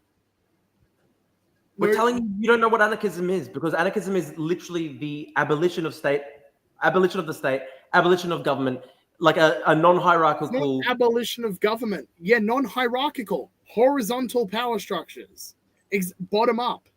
The power rests in everyone as a collective. That's what I'm talking about. I mean, I'd argue that democracy is almost bottom up in a way, like people vote for representatives. Except a liberal democracy isn't, because you have class interests at hand. You have the ruling class who corrupts that government. Okay, how do you ensure regardless of who you elect? Okay, in your system, and if you don't elect the people that they like, they will overthrow it. Okay, in your system, how do you stop that from happening? Class interests destroying things. There's no classes. You destroy the ruling class. What about the people who don't want to give up their class status? What do you do to them? Well, he already said he would kill them, right? Like if someone had a farm and last resort. Oh, that's good. As long as it's last resort. So if someone owns like private property but they don't have any workers, would you still like kill them to take their stuff? Like, for example, if they had a Sonic the Hedgehog fan fiction business. Well, no, then let's not be mean. I'm joking. It's just the abolition of inheritance applies. Like, doesn't become it passes into common hands after they die. Last resort and then prison university. What the fuck is a prison university? That's what you were advocating for like 30 minutes ago. So if there's like a farm, like my dad has a farm or something, like if he dies first, your state will just take it. That's what he said before. And if the kids want to keep the farm, they just shoot them. That's... So well, is that not what you said? That if someone has like a farm or like a factory or something, that you'll just shoot them to take it away, or like you shoot their kids as a last resort? Well, I don't know what other results there would be apart from asking, and I'm guessing they're not going to give it up. Apart from asking or maybe apprehending them. What do you mean apprehending? So if they don't have a gun, you just have to, if they don't have guns and shit to fight back, like. Then you just apprehend. So let me get this straight. There's a person who got inherited like a farm or like a house from their grandpa or like their father, and then they just want to keep it. So you'll just like put them in jail? Is that what's gonna happen? What if they try? What if the dad is really old? He's 90 years old, and he decides to give them the farm while he's still alive?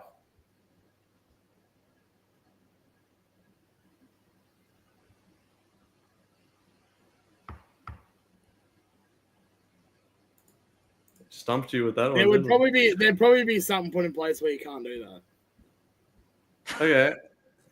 It just wouldn't happen? Okay. Wouldn't it be the same thing? Because in the same situation, they would be resisting handing it over, and then you'd have to try and use force to stop it, to take it. Well, we're talking so we're talking about a revolution. We're talking about a period where there is still more than one class. Of course there will need to be force, violence along class lines. Yeah, which is the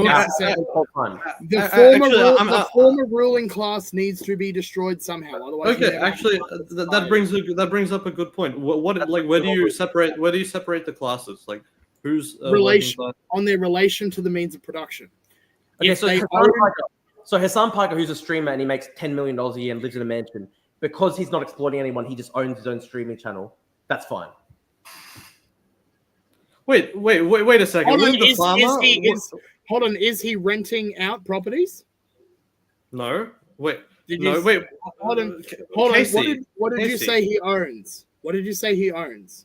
He No, owns Because his own company. rent is also a form of exploitation. No. He just lives in a house and Oh, He well, owns a mansion and he makes $10 million a year streaming to people, and people pay him for his streaming. that's fine. Although the money would mean nothing after the revolution. wait, Casey. Then you wouldn't He take the could keep farmer's mansion. farm. He could keep the mansion. And here's the thing: an owner-occupied home. But what if someone else That's wants the fine. mansion? That's Wait, Casey, personal what if property. other workers- That's personal property. That won't be expropriated. Wait, Casey, you wouldn't take the farm then? If the farm is just your dad's farm, like no one works on it, why would you take it? Like no one's being exploited. So as long as you just have no workers. Oh, if you have no workers, it is per. Okay, so no, if you're What if producing, you own capital in the form of farm machinery and stuff like that? You don't need workers because you have all this farm machinery that you own. and you use it, Yeah. But that's still a well form of capital.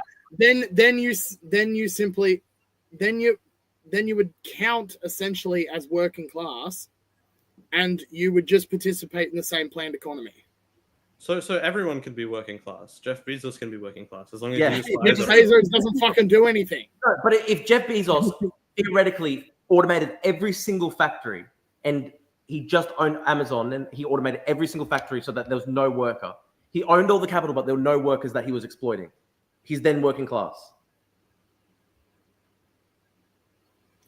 If he's automated everything, then he's not working.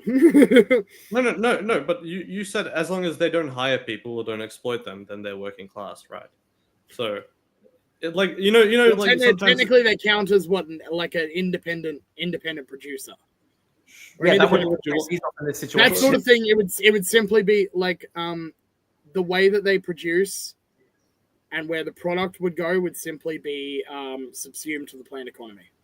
I mean, listen, call it what you want, but like, that you can easily automate a lot of these things, like the Amazon, for example, with the drones and stuff. So you're telling me you wouldn't be able to expropriate their stuff as long as they don't hire workers? Like, what do you mean? Independent producer Jeff Bezos.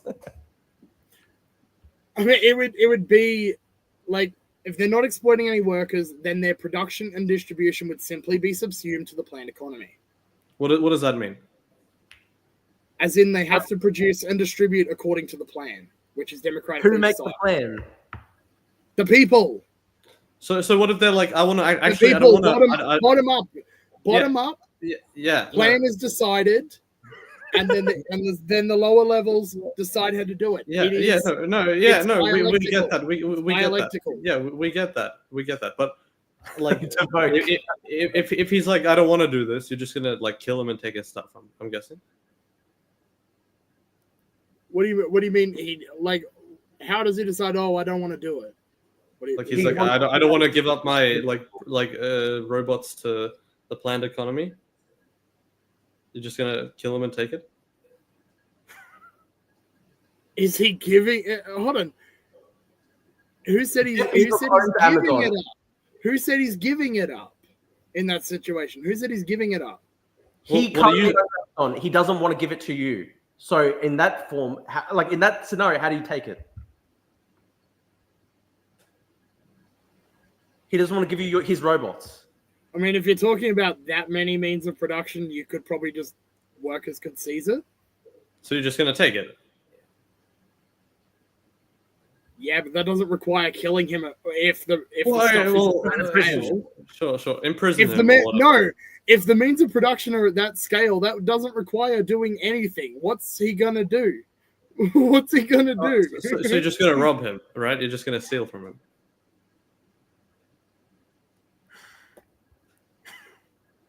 Basically, Okay. Cool. basically, I mean, it's your means of production. It belongs in common your economy is just like relying on just stealing from people, basically.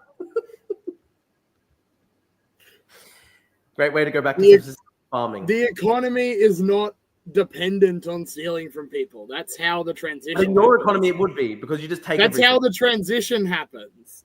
By stealing from people. So why Well, would why- anyone do anything if anything can just be stolen from them? Why have initiative? Why invest capital? How is Hang the on, capital I'm invested in a quick. socialist system? How No, is capital one invested second, in a one second. socialist system? Yo, easy money. I tried to message Destiny and he didn't respond back to me on Twitter. So I don't know what you're talking about. Wait, no, but why would anyone like do anything without like if they can't? What's the term? Like, why would they innovate if they don't get What do you anything mean? from it? Why would they innovate? Yeah, Why did a caveman come up with a fire? so he wouldn't starve to death. Yeah, for their own personal benefit. Hold on, they could. Okay, someone can innovate for their own personal benefit, and it also benefits everyone else. Yes. That's but- how innovation is done. Can you give me an example of how So that? here's the thing: when you bring up human nature, you brought up human nature. No, I never brought up human nature. No, Drew did That earlier. was me. Oh, Drew okay. did earlier. You brought up human nature, greed, and what? Do you believe that human nature is like greedy or something? Well, I think people want more, right? Yeah, okay. That doesn't necessarily require exploitation though, or market competition. Like you can still have people who want to better their own lives, innovate in a socialist system, and then not only does it benefit them, it benefits everyone. Yeah, no. So how? It's Why would where they innovate? a socialist system is where the free development of each is the precondition for the free development of all. Yeah, those sound like really good buzzwords, but I'm just curious. Like under what conditions would they innovate, right? Like, say there's like a worker at the local. Make things easier. To make things easier. Yeah, but if it doesn't make it easier for them, if it makes it easier for like other workers, why would they do it? What do you mean? It would make it easier for everyone. Like say there's someone working at like the McDonald's, the people's McDonald's, and they have like an idea on how to innovate to make something else easier, like the fucking the people's hungry. Like let's just say I don't know another industry like the coal mine easier. Why would they do that if they don't get anything from it? You know?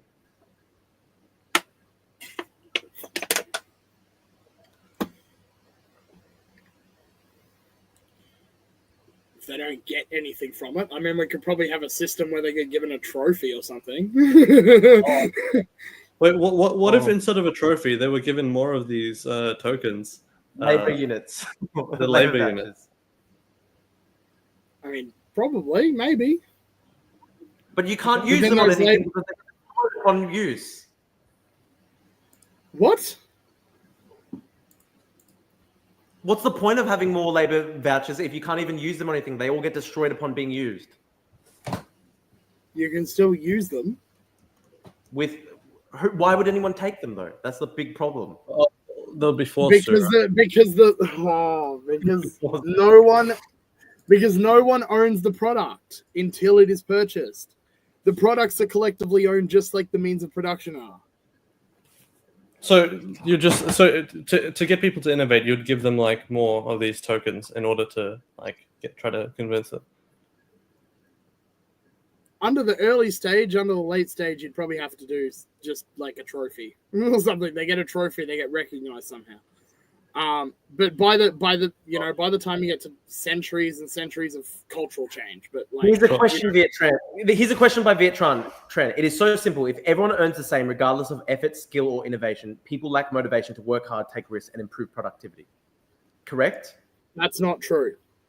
Well, no, I mean you already said that you'd pay them more if they innovated more and had more skills. And you said that the doctor deserves more labor vouchers than the Sonic Hedgehog illustrator.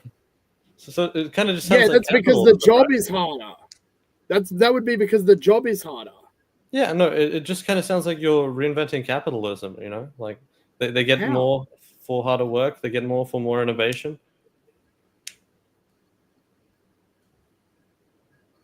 Yeah, well, innovation would be socially necessary labor. Like coming up with innovations would class as socially necessary labor. All right. So let's get this straight then. And we're giving people incentives based on what they produce. We're giving them incentives to do socially productive things. So it's not communism then. It's not late stage communism. Late stage communism, pretty much the only thing people do at that point is the arts and sciences because everything else is automated. Okay, so until that happens, is there just no arts and science? No, there is still arts and sciences. Are you going to pay people to be artists? Yeah. What if they make bad art? In labor vouchers. What if they make bad art? How do we determine what socially? If they make bad art that nobody wants, then how do we determine that though? So it's based on how many people want it. So we've reinvented price signals. You can still like say there's like a Sonic the Hedgehog, someone who hold makes on. Sonic the Hedgehog. As I said, economic laws of supply and demand are universal. So but that doesn't require a market economy. Yeah, no, I this is what I don't understand. Like, say someone creates like Sonic the Hedgehog like fan fictions, for example, and another person is really interested in Sonic the Hedgehog fan fiction. They couldn't give them their like work tokens in order to get it because they disappear once they're given, right? So what incentive would that person have? No, it would just be the person who makes the book gets labor vouchers for that. From who? From labor vouchers for doing that. From who? Huh? From who? The state, right? Well, this by your definition, it's a state, yeah. Well, when I say state, you know what I mean. So we're back to a barter economy then. Yeah. Well, what I don't get is how is that back to a market economy? Wait. This is what I don't understand. How does the state know how many work vouchers these things are worth unless someone demands a certain amount? But how they demand it? How difficult was it? How long did it take? Yeah, but that's not how demand is created. Like, listen. If the person, instead of making a Sonic the Hedgehog fan fiction, made a Bluey fan fiction, and the person who really wants the Sonic the Hedgehog fan fiction doesn't want Bluey, then the same amount of work could be put into it and the same amount of effort, but the demand wouldn't be there. So it's not really about the work or effort. It's about somebody else would probably want a Bluey fan fiction. let's imagine there isn't, right? If my point is, it's not about the then why would someone create a Bluey fan fiction? Why would someone make a Bluey fan fiction? Why would they? How would they know that they should make a Sonic the Hedgehog one without the demand? I mean, really, like the minimum for someone to like create something like that would be that they want it. No, what do you mean? Oh my god! So tedious, guys. If nothing else, someone produces something because they want to produce it for some reason. Yeah, no, I'm talking about like I probably can't produce a lot of things that I want. There wouldn't be unions under socialism. There'd be councils. So we're back to the Soviet Union and fucking no. The Soviet Union had trade unions. Okay, yeah, I don't know how this is relevant. They weren't proper trade unions. Like, I just want to go back. And like now trade unions are operated by the Labour Party. No, they're not. The trade unions created the Labour Party. What the fuck are we doing? Yeah. The Labour Party was created by the trade unions. Yeah, that's true. Yeah, the same is true of the Communist Party of the Soviet Union. No? What? It was just that those unions were then subsumed by the state. No, it was like created by Lenin and his clique. Like, it was a coup d'etat. It wasn't a mass movement, the Bolshevik coup d'etat in 1917. What do you mean it wasn't a mass movement? They had workers' councils in Russia. Yeah, but the October Revolution was Lenin and his party, which didn't represent a majority on the councils at all, just seizing power, just taking the Winter Palace. Well, yeah, so so that is that. I mean, should that like? No wonder it failed. They didn't have majority support. No wonder it failed. They didn't have majority support. Can we just go back for 1 second to what you said about? Which, by the way, Which, by the way, is exactly what the Spartacists did in Germany too. They jumped the gun, and that's why. I think Rosa Unlike Luxemburg the actually Bolsheviks, who managed tasted to a get gun. away with No, but that's not the. I just want to. You said that the amount of the trade or work tokens that someone would get would be decided by the amount of effort they put into it, right? If it's socially necessary. But how do we determine whether it's socially necessary? If it meets a need. So it's not so. Yeah, but isn't it like the level of need it meets? Like say someone really wants a Sonic the Hedgehog thing versus someone. It'd probably be based on the level of need. On how much it's needed. So it's not based on the amount of effort put in. It's based on demand. It's based on a combination of multiple factors, including both of those. Isn't that just kind of like what we have right now? Okay, if there's no need for it, then it's not socially necessary labor. But if there is need for it, it is decided by how much need, like how much it is needed, the time it takes to produce, and the effort and how difficult it is to produce in that time. Is that not how we do it right now? Isn't that just like a supply and demand economy? Well, yeah, but I think you underestimate how little the market economy is actually based on supply and demand. It is, except it can be made to pay more. What are you talking about? So, like, people talk about, like, the prices are set by the market. That's only true to a point. What do you mean? That's only true to a point.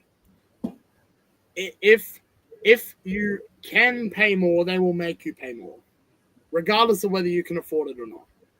Regardless of whether you can really afford it. Well, wait, what do you mean? If it costs more, then people won't want it, right? So they won't buy it. So they'll put the prices down. Well, yeah, that would force them to put the prices down. So what's your point? But if people will pay more, they'll be made to pay more. Yes, that's because they would demand it. What is your point? I don't understand.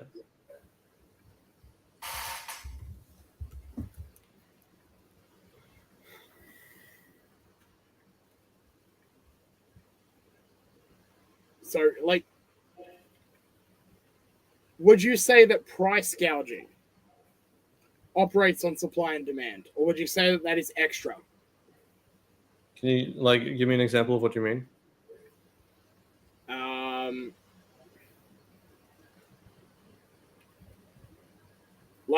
Most of the inflation that happens today is actually price gouging.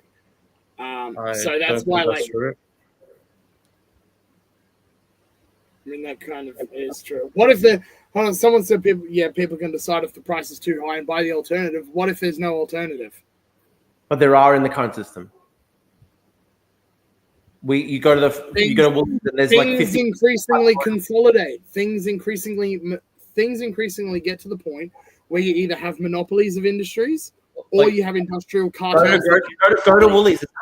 Go to Woolies. There's literally thousands of different products on the shelf. Are you talking about like inelastic demand? But how many of those different brands are owned by the same companies in reality? Have you ever looked into that? It's still choice. It's still different choice. If they're all owned by the same handful of companies that form an industrial cartel and agree to not compete with each other because of anti-monopoly laws, I don't think that is really it really happens choice? that much, is it really choice, or is it just an illusion? Are you talking about like inelastic goods? Because or like what? An elastic good? What? Inelastic, like non-elastic goods. What's an elastic and non-elastic good? Okay, what does it mean? So for example, medicine would be like a inelastic good because you have to buy it no matter the price, or like even though if the price goes up, the demand won't necessarily go down because people need it, right? But for example, PS4s are elastic goods. They respond to like prices. Like if the price increases a lot, then people Yeah, won't so buy it. I would be talking about something like food. So Alright. would that be like an inelastic good? Yes, it all depends on the type of food, but generally it seems that when it comes to food, there's a lot of competition. It is like you can generally have an alternative most of the time. Is there though? Yes, go Yeah. to Woolies. Because eventually, like here's the problem with a capitalist market economy. What is the result of a competition? Different products. The price No, is no, no. lowering. What is the result of a competition What do you mean? in general? I don't know. Winners What- and losers. Winners and losers. Yes, and Well, not really, because And what happens to the losers? They businesses. either go out of business or get swallowed up by the winners. yeah, but generally there will always be like a level of competition, and there will always also be new companies coming up, right? So it's not like a That's only at the start. Once it's consolidated, they will go with like anti-competitive measures and buy the government to get away with it. I don't think that I mean, it might happen sometimes with like government, like when they physically ban them, but when you can't like. I mean, ban it competition, depends. that generally is, right? It depends on what the government is. I mean, like the Liberal Party would be more likely to let them get away with it. Do you think the Liberal Party will let Woolies like ban all competition? Well, not ban all competition, but like anti-competitive tactics. I mean, Like offering them a shit ton of money to buy them up, or drastically lowering their prices because they can absorb to take the temporary hit of profits to wipe out the competition. Actually, that doesn't necessarily work a lot of the time. A lot of the time, that tactic will just result in more competition coming back up once the prices go back to the normal rates. Yeah, but then they just keep doing it. Isn't that good for the consumer then? If they just keep putting their prices low? But it's not. That's not the only tactic. And if that Yeah, I know. Well, I know. I'm just talking about that proves tactic. to not be able to work, they just use other tactics. They offer them a crap ton of money to buy them out. I'm talking about that tactic specifically, but yeah. All right. Well, I guess we covered a lot. Can I just ask one more thing? Yeah. When it comes to the revolution, how's that going to initiate, and how are you going to do a revolution? So when you ask how the revolution would start, or like how the insurrection would start, let's say, that initiates the process of revolution. Sure. So that's basically, the organizations have been built that will replace it. Is that what you would be presupposing in saying that? I don't know what you're talking about. I'm saying how the revolution, like the councils and stuff have already been built that will replace it, because that's the idea, prefiguration. So everything's been prefigured already. You're talking about like the insurrection after that. What? Maybe you need to go in depth a bit more, because I don't know what the hell you're talking about. You said you asked how does the revolution initiate? It would initiate in an insurrection, but things need to be prefigured before that. So are you asking with the presupposition that the prefiguration has already happened, like you already have? What is this prefiguration like? Like that's like the development of like the workers' councils and whatnot that will replace it. I thought that is the revolution, the creation of these workers' councils. No. All of that has to happen beforehand. Okay, so how will those come about? Well, that's through like a number of like grassroots stuff over time. It's building mutual aid networks. That requires active engagement with communities and with workers on the part of those who want to see it happen, to educate workers, to do that sort of stuff. So if this is like if you think this is going to happen, why hasn't it like never happened before?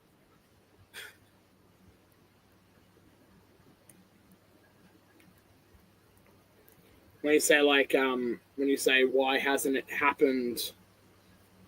Yeah, Well, I like, mean, there have been attempts. There have been attempts that have been crushed. kinda like, I mean, there were a couple of successful what they would call themselves revolutions, right? Like in the Soviet Union and China and Well, Cambodia. yeah, but they weren't. Vietnam. They didn't end up being. So when I'm talking about Oh like yeah. They weren't real communism or whatever. But when I'm I'm just curious, like, okay, where would you differ from that? if we're talking about like anarcho-communists, we'd be talking about like what the communes that were set up and crushed during the Spanish Civil War, Or like in Ukraine or whatever. But yeah, or yeah, well, whatever. I'm just curious, like, where would you differ from that, and how would you succeed where others failed? Well, I mean, if you've got a situation where you don't have an active civil war going on in the background, it would probably be a little bit easier to build these sort of institutions. I feel like it would be harder, if anything. What do you mean? Wait, you think it's easier to do like radical change when there isn't like much going on in society versus when there's like a whole revolution happening and like society's crumbling? What do you mean? Well, no, the situation is more volatile for anything that wants to grow if you have like multiple different sides actively killing each other. But I mean, if you have a system that stable is probably not the right word, but like you have austerity, you have the workers being pushed down, you have the workers living in abject poverty, things like that. Like, So that's not happening now, and it hasn't really that's been not happening. happening now. That's not happening now. It will but it happen happens in the period. eventually. It happens inevitably. It's You the think inevitable result of the What if it system's doesn't? conditions. Well, wait. So you think inevitably, like, workers like lead to like abject poverty, despite the fact that like poverty has like decreased like drastically since the 20th and 21st century Why has it decreased? because of Answer that capitalism? question. No, What do you mean? because workers struggled for concessions. To an extent, that's true, but to The another extent, like, reason we have like workers' rights, the reason we have 38-hour working week, the reason we have child labor laws, the reason we have all of that is because workers struggled for it and the ruling class were forced to provide concessions in order to maintain their power. I know that's not completely true. Like, for example, I'm not sure if it's the 30-hour work week or what exactly, but it was Thomas. Was it Thomas? What the fuck? The guy who made the cars, the first car. Oh, Thomas Ford. Henry Ford. Yeah, he was Henry Ford. Yeah, Henry Ford. My bad. He just like implemented that because he thought it would be more efficient, right? Like, not everything is caused by workers doing things. Well, if it's there would have been, there are countless other things though, even like political concessions, like giving women the right to vote or giving black people the right to vote. That doesn't really have to do and with anything to do like with my poverty like claim, right? I'm talking about like poverty decreasing since the 20th and 21st century. I don't think all of that is just because of unions, right? I think the capitalist mode of production probably contributed a lot to it. For example, in Poland, after the Soviet Union collapsed, their life expectancy, for example, and I think also their GDP per capita increased dramatically. And do you think that is to do with like their unions, or do you think that has to do with the fact that they were? I mean, GDP has nothing to do with the well-being of the people. It's a measure of how much shit's being sold. Sure, but do you think that when GDP per capita increases, the like poverty rate doesn't also like decrease, or there's no correlation to that? I mean, I could search up the Polish poverty rate. I can promise you, like, it went down. Decreases because GDP increases. To an extent that probably correlates. I mean, I can Google it if you want. Do you think after the USSR collapsed in Poland? Do. Maybe. Yeah. No. Well, I just want. Maybe very slightly to a certain point after which it doesn't. Do you think that like after the USSR collapsed? Sure. Yeah. No. Do you think that after the USSR collapsed in Poland, that the poverty rate increased or decreased? I know in Russia it increased. I'm not sure about Poland. Well, I mean, I can tell you it'll increase, right? Like, I could probably find the exact statistic, but it did increase. A huge increase, a massive increase. Yeah. They're literally about to overtake Japan in per capita GDP. Well, he's talking about the poverty rate, but I can Yeah.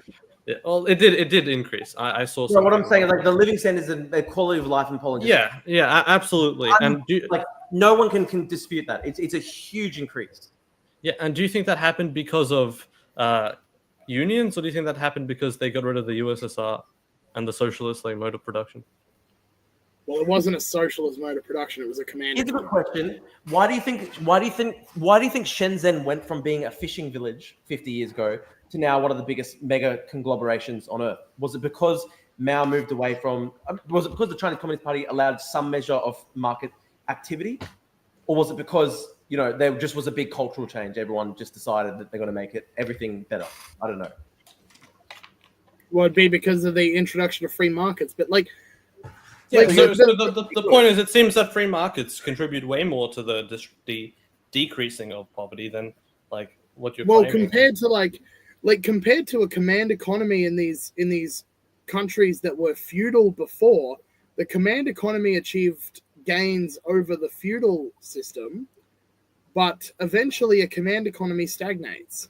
Yeah, well, that's my point. And it has to be either liberalized or socialized. Yeah, no, well, I don't know about that necessarily, but I think it's the bottom. Well, that's what happened to the USSR. It had to be liberalized in order to fix the stagnation. But the bottom rung would be feudalism, then the middle rung, I would say maybe it would be communism, and then on the top rung would be capitalism. Sure, communism is better than feudalism, but I'd say capitalism. A command economy isn't communism. I mean, guys, let me say this, guys. We've gone for 4 hours, which is actually nuts. Honestly, maybe we should literally just fucking call it a day, because 4 hours is crazy. It's already 10:39 p.m. Yeah. Yeah. And I appreciate. I honestly say, Casey, I know we were taking the mickey a bit, but I do appreciate that you literally stuck to your guns for 4 hours. That's pretty impressive. Let's call it a day, but we can do another debate another time sometime. I think we can. I think if not earlier, we can definitely chat again, maybe closer to 2028 when I do intend to. I do intend to read more into economics. I do intend to read more about Australian history in general. Can I just ask one more question before we end?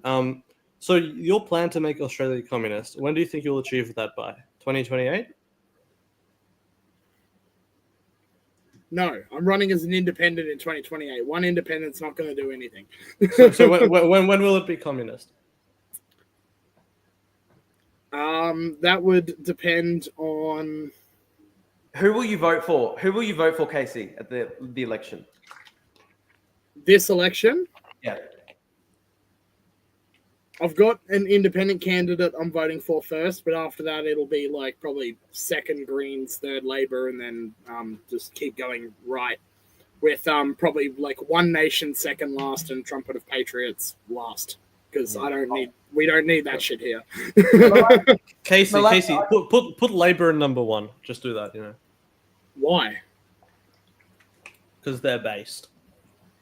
Malaki, I can potentially debate you tomorrow or Sunday. The Greens are more based, though. Nah, Greens are cringe. They want to kill us. What are you talking about? They want to end AUKUS, bro. AUKUS is just making. Well, we're not going to debate that now. But yeah, we will. It'll go for another hour. We have to and call it a day now. We have to. Yeah, I promise you, I'll be far more educated in 3 years. We can debate. We'll debate again. I'm sure of it. I mean, it was good fun. I'm sorry that I took the mickey out of you. It is impressive that a young 23-year-old bloke can just stick to his guns for 4 hours. I commend you on that. And write some pretty impressive Sonic fan fiction. Yeah, I commend you on that. Yeah, Casey, thank you so much. Hang on.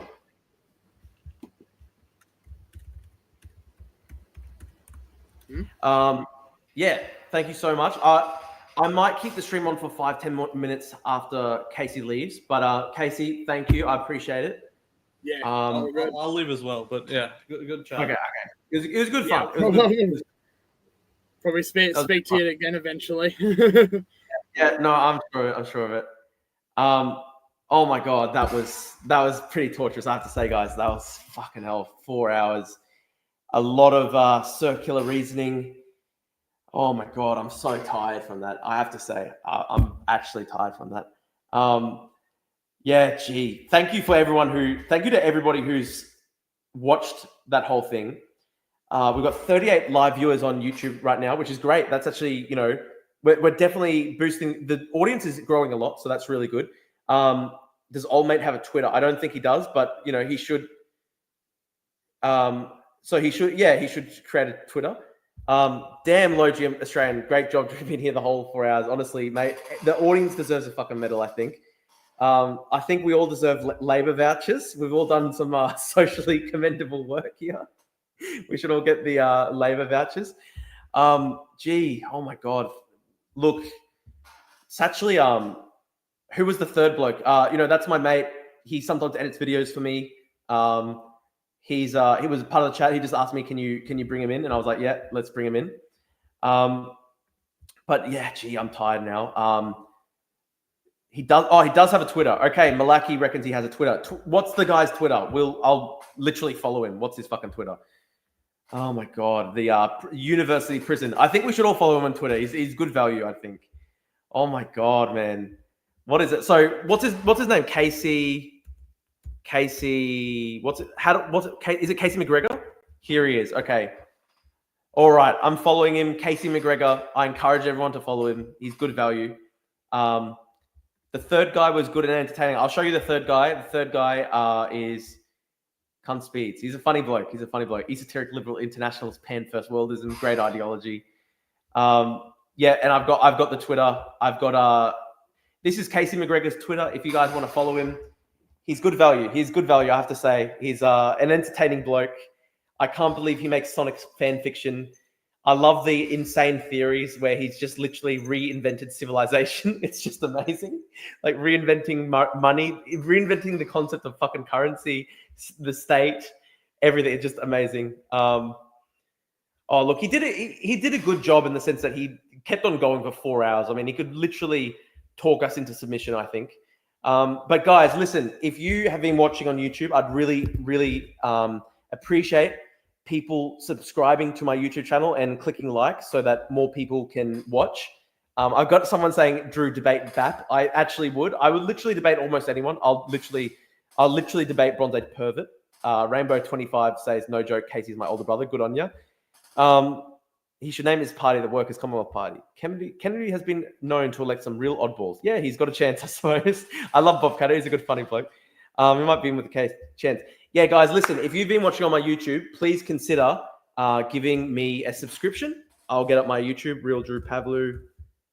There you go. So, guys, if you've been watching on YouTube, subscribe to my channel. We've got a lot of great videos at the moment. And if you look at my lives, I've literally been going. I've got 12 streams in 12 days. My plan is to try and stream every single day for 100 days, and I'll keep on doing debates.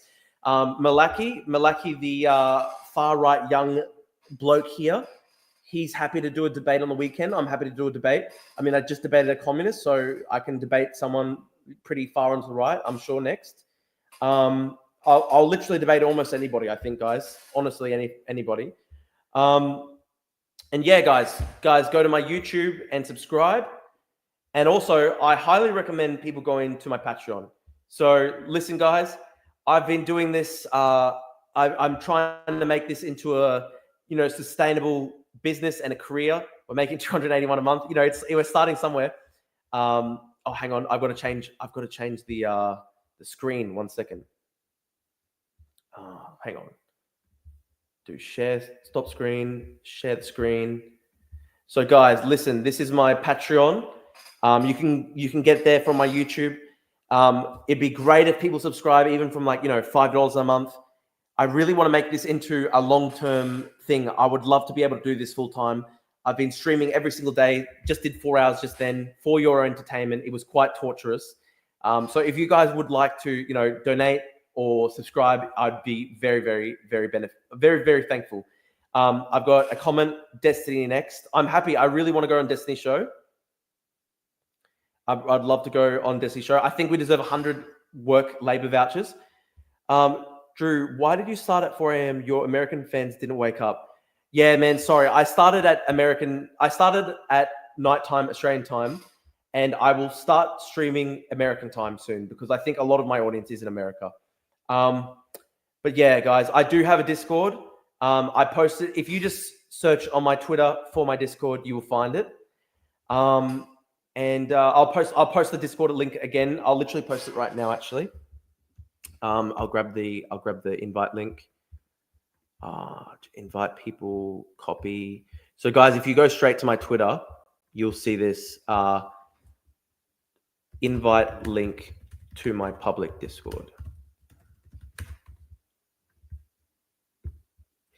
And I'll just quickly, let me put that on the screen. So guys, if you go to my Twitter, my top post, invite link to my public Discord. So you guys can join the Discord. Good night, comrades. Thank you for joining. We all deserve 1,000 labor vouchers, I think, for this.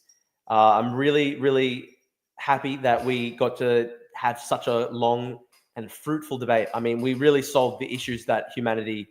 hang on, shit. Easy Money says, Destiny was mad you didn't respond. Dude, I texted Destiny. I messaged him on Twitter, and I didn't get any response from him. Let me see. Look, let me show you.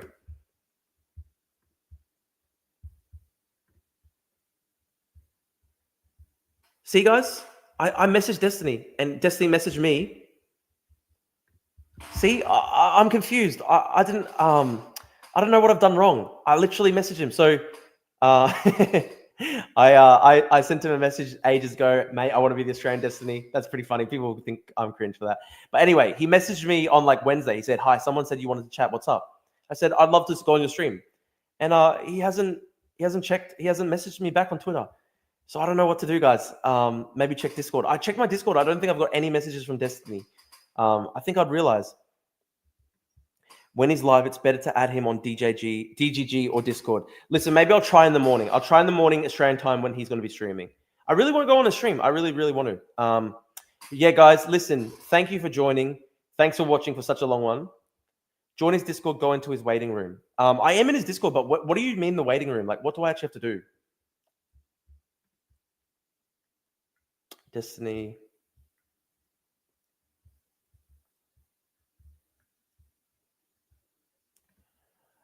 Okay, Destiny waiting room. Where's the? I don't know. I don't know which one's the waiting room. Are you on his? He said DM him. I DM'd him on Twitter. Voice chat waiting room. Okay. All right. Listen, I'll try in the morning Australia time. I will. Was he actually mad? Because like I didn't. It wasn't my fault. Like I just didn't. I messaged him back on Twitter. I didn't realize.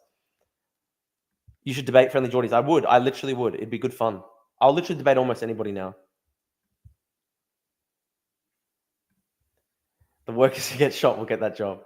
Anyway, guys, thank you so much for watching such a long stream. Would love it if you guys, can subscribe to the YouTube.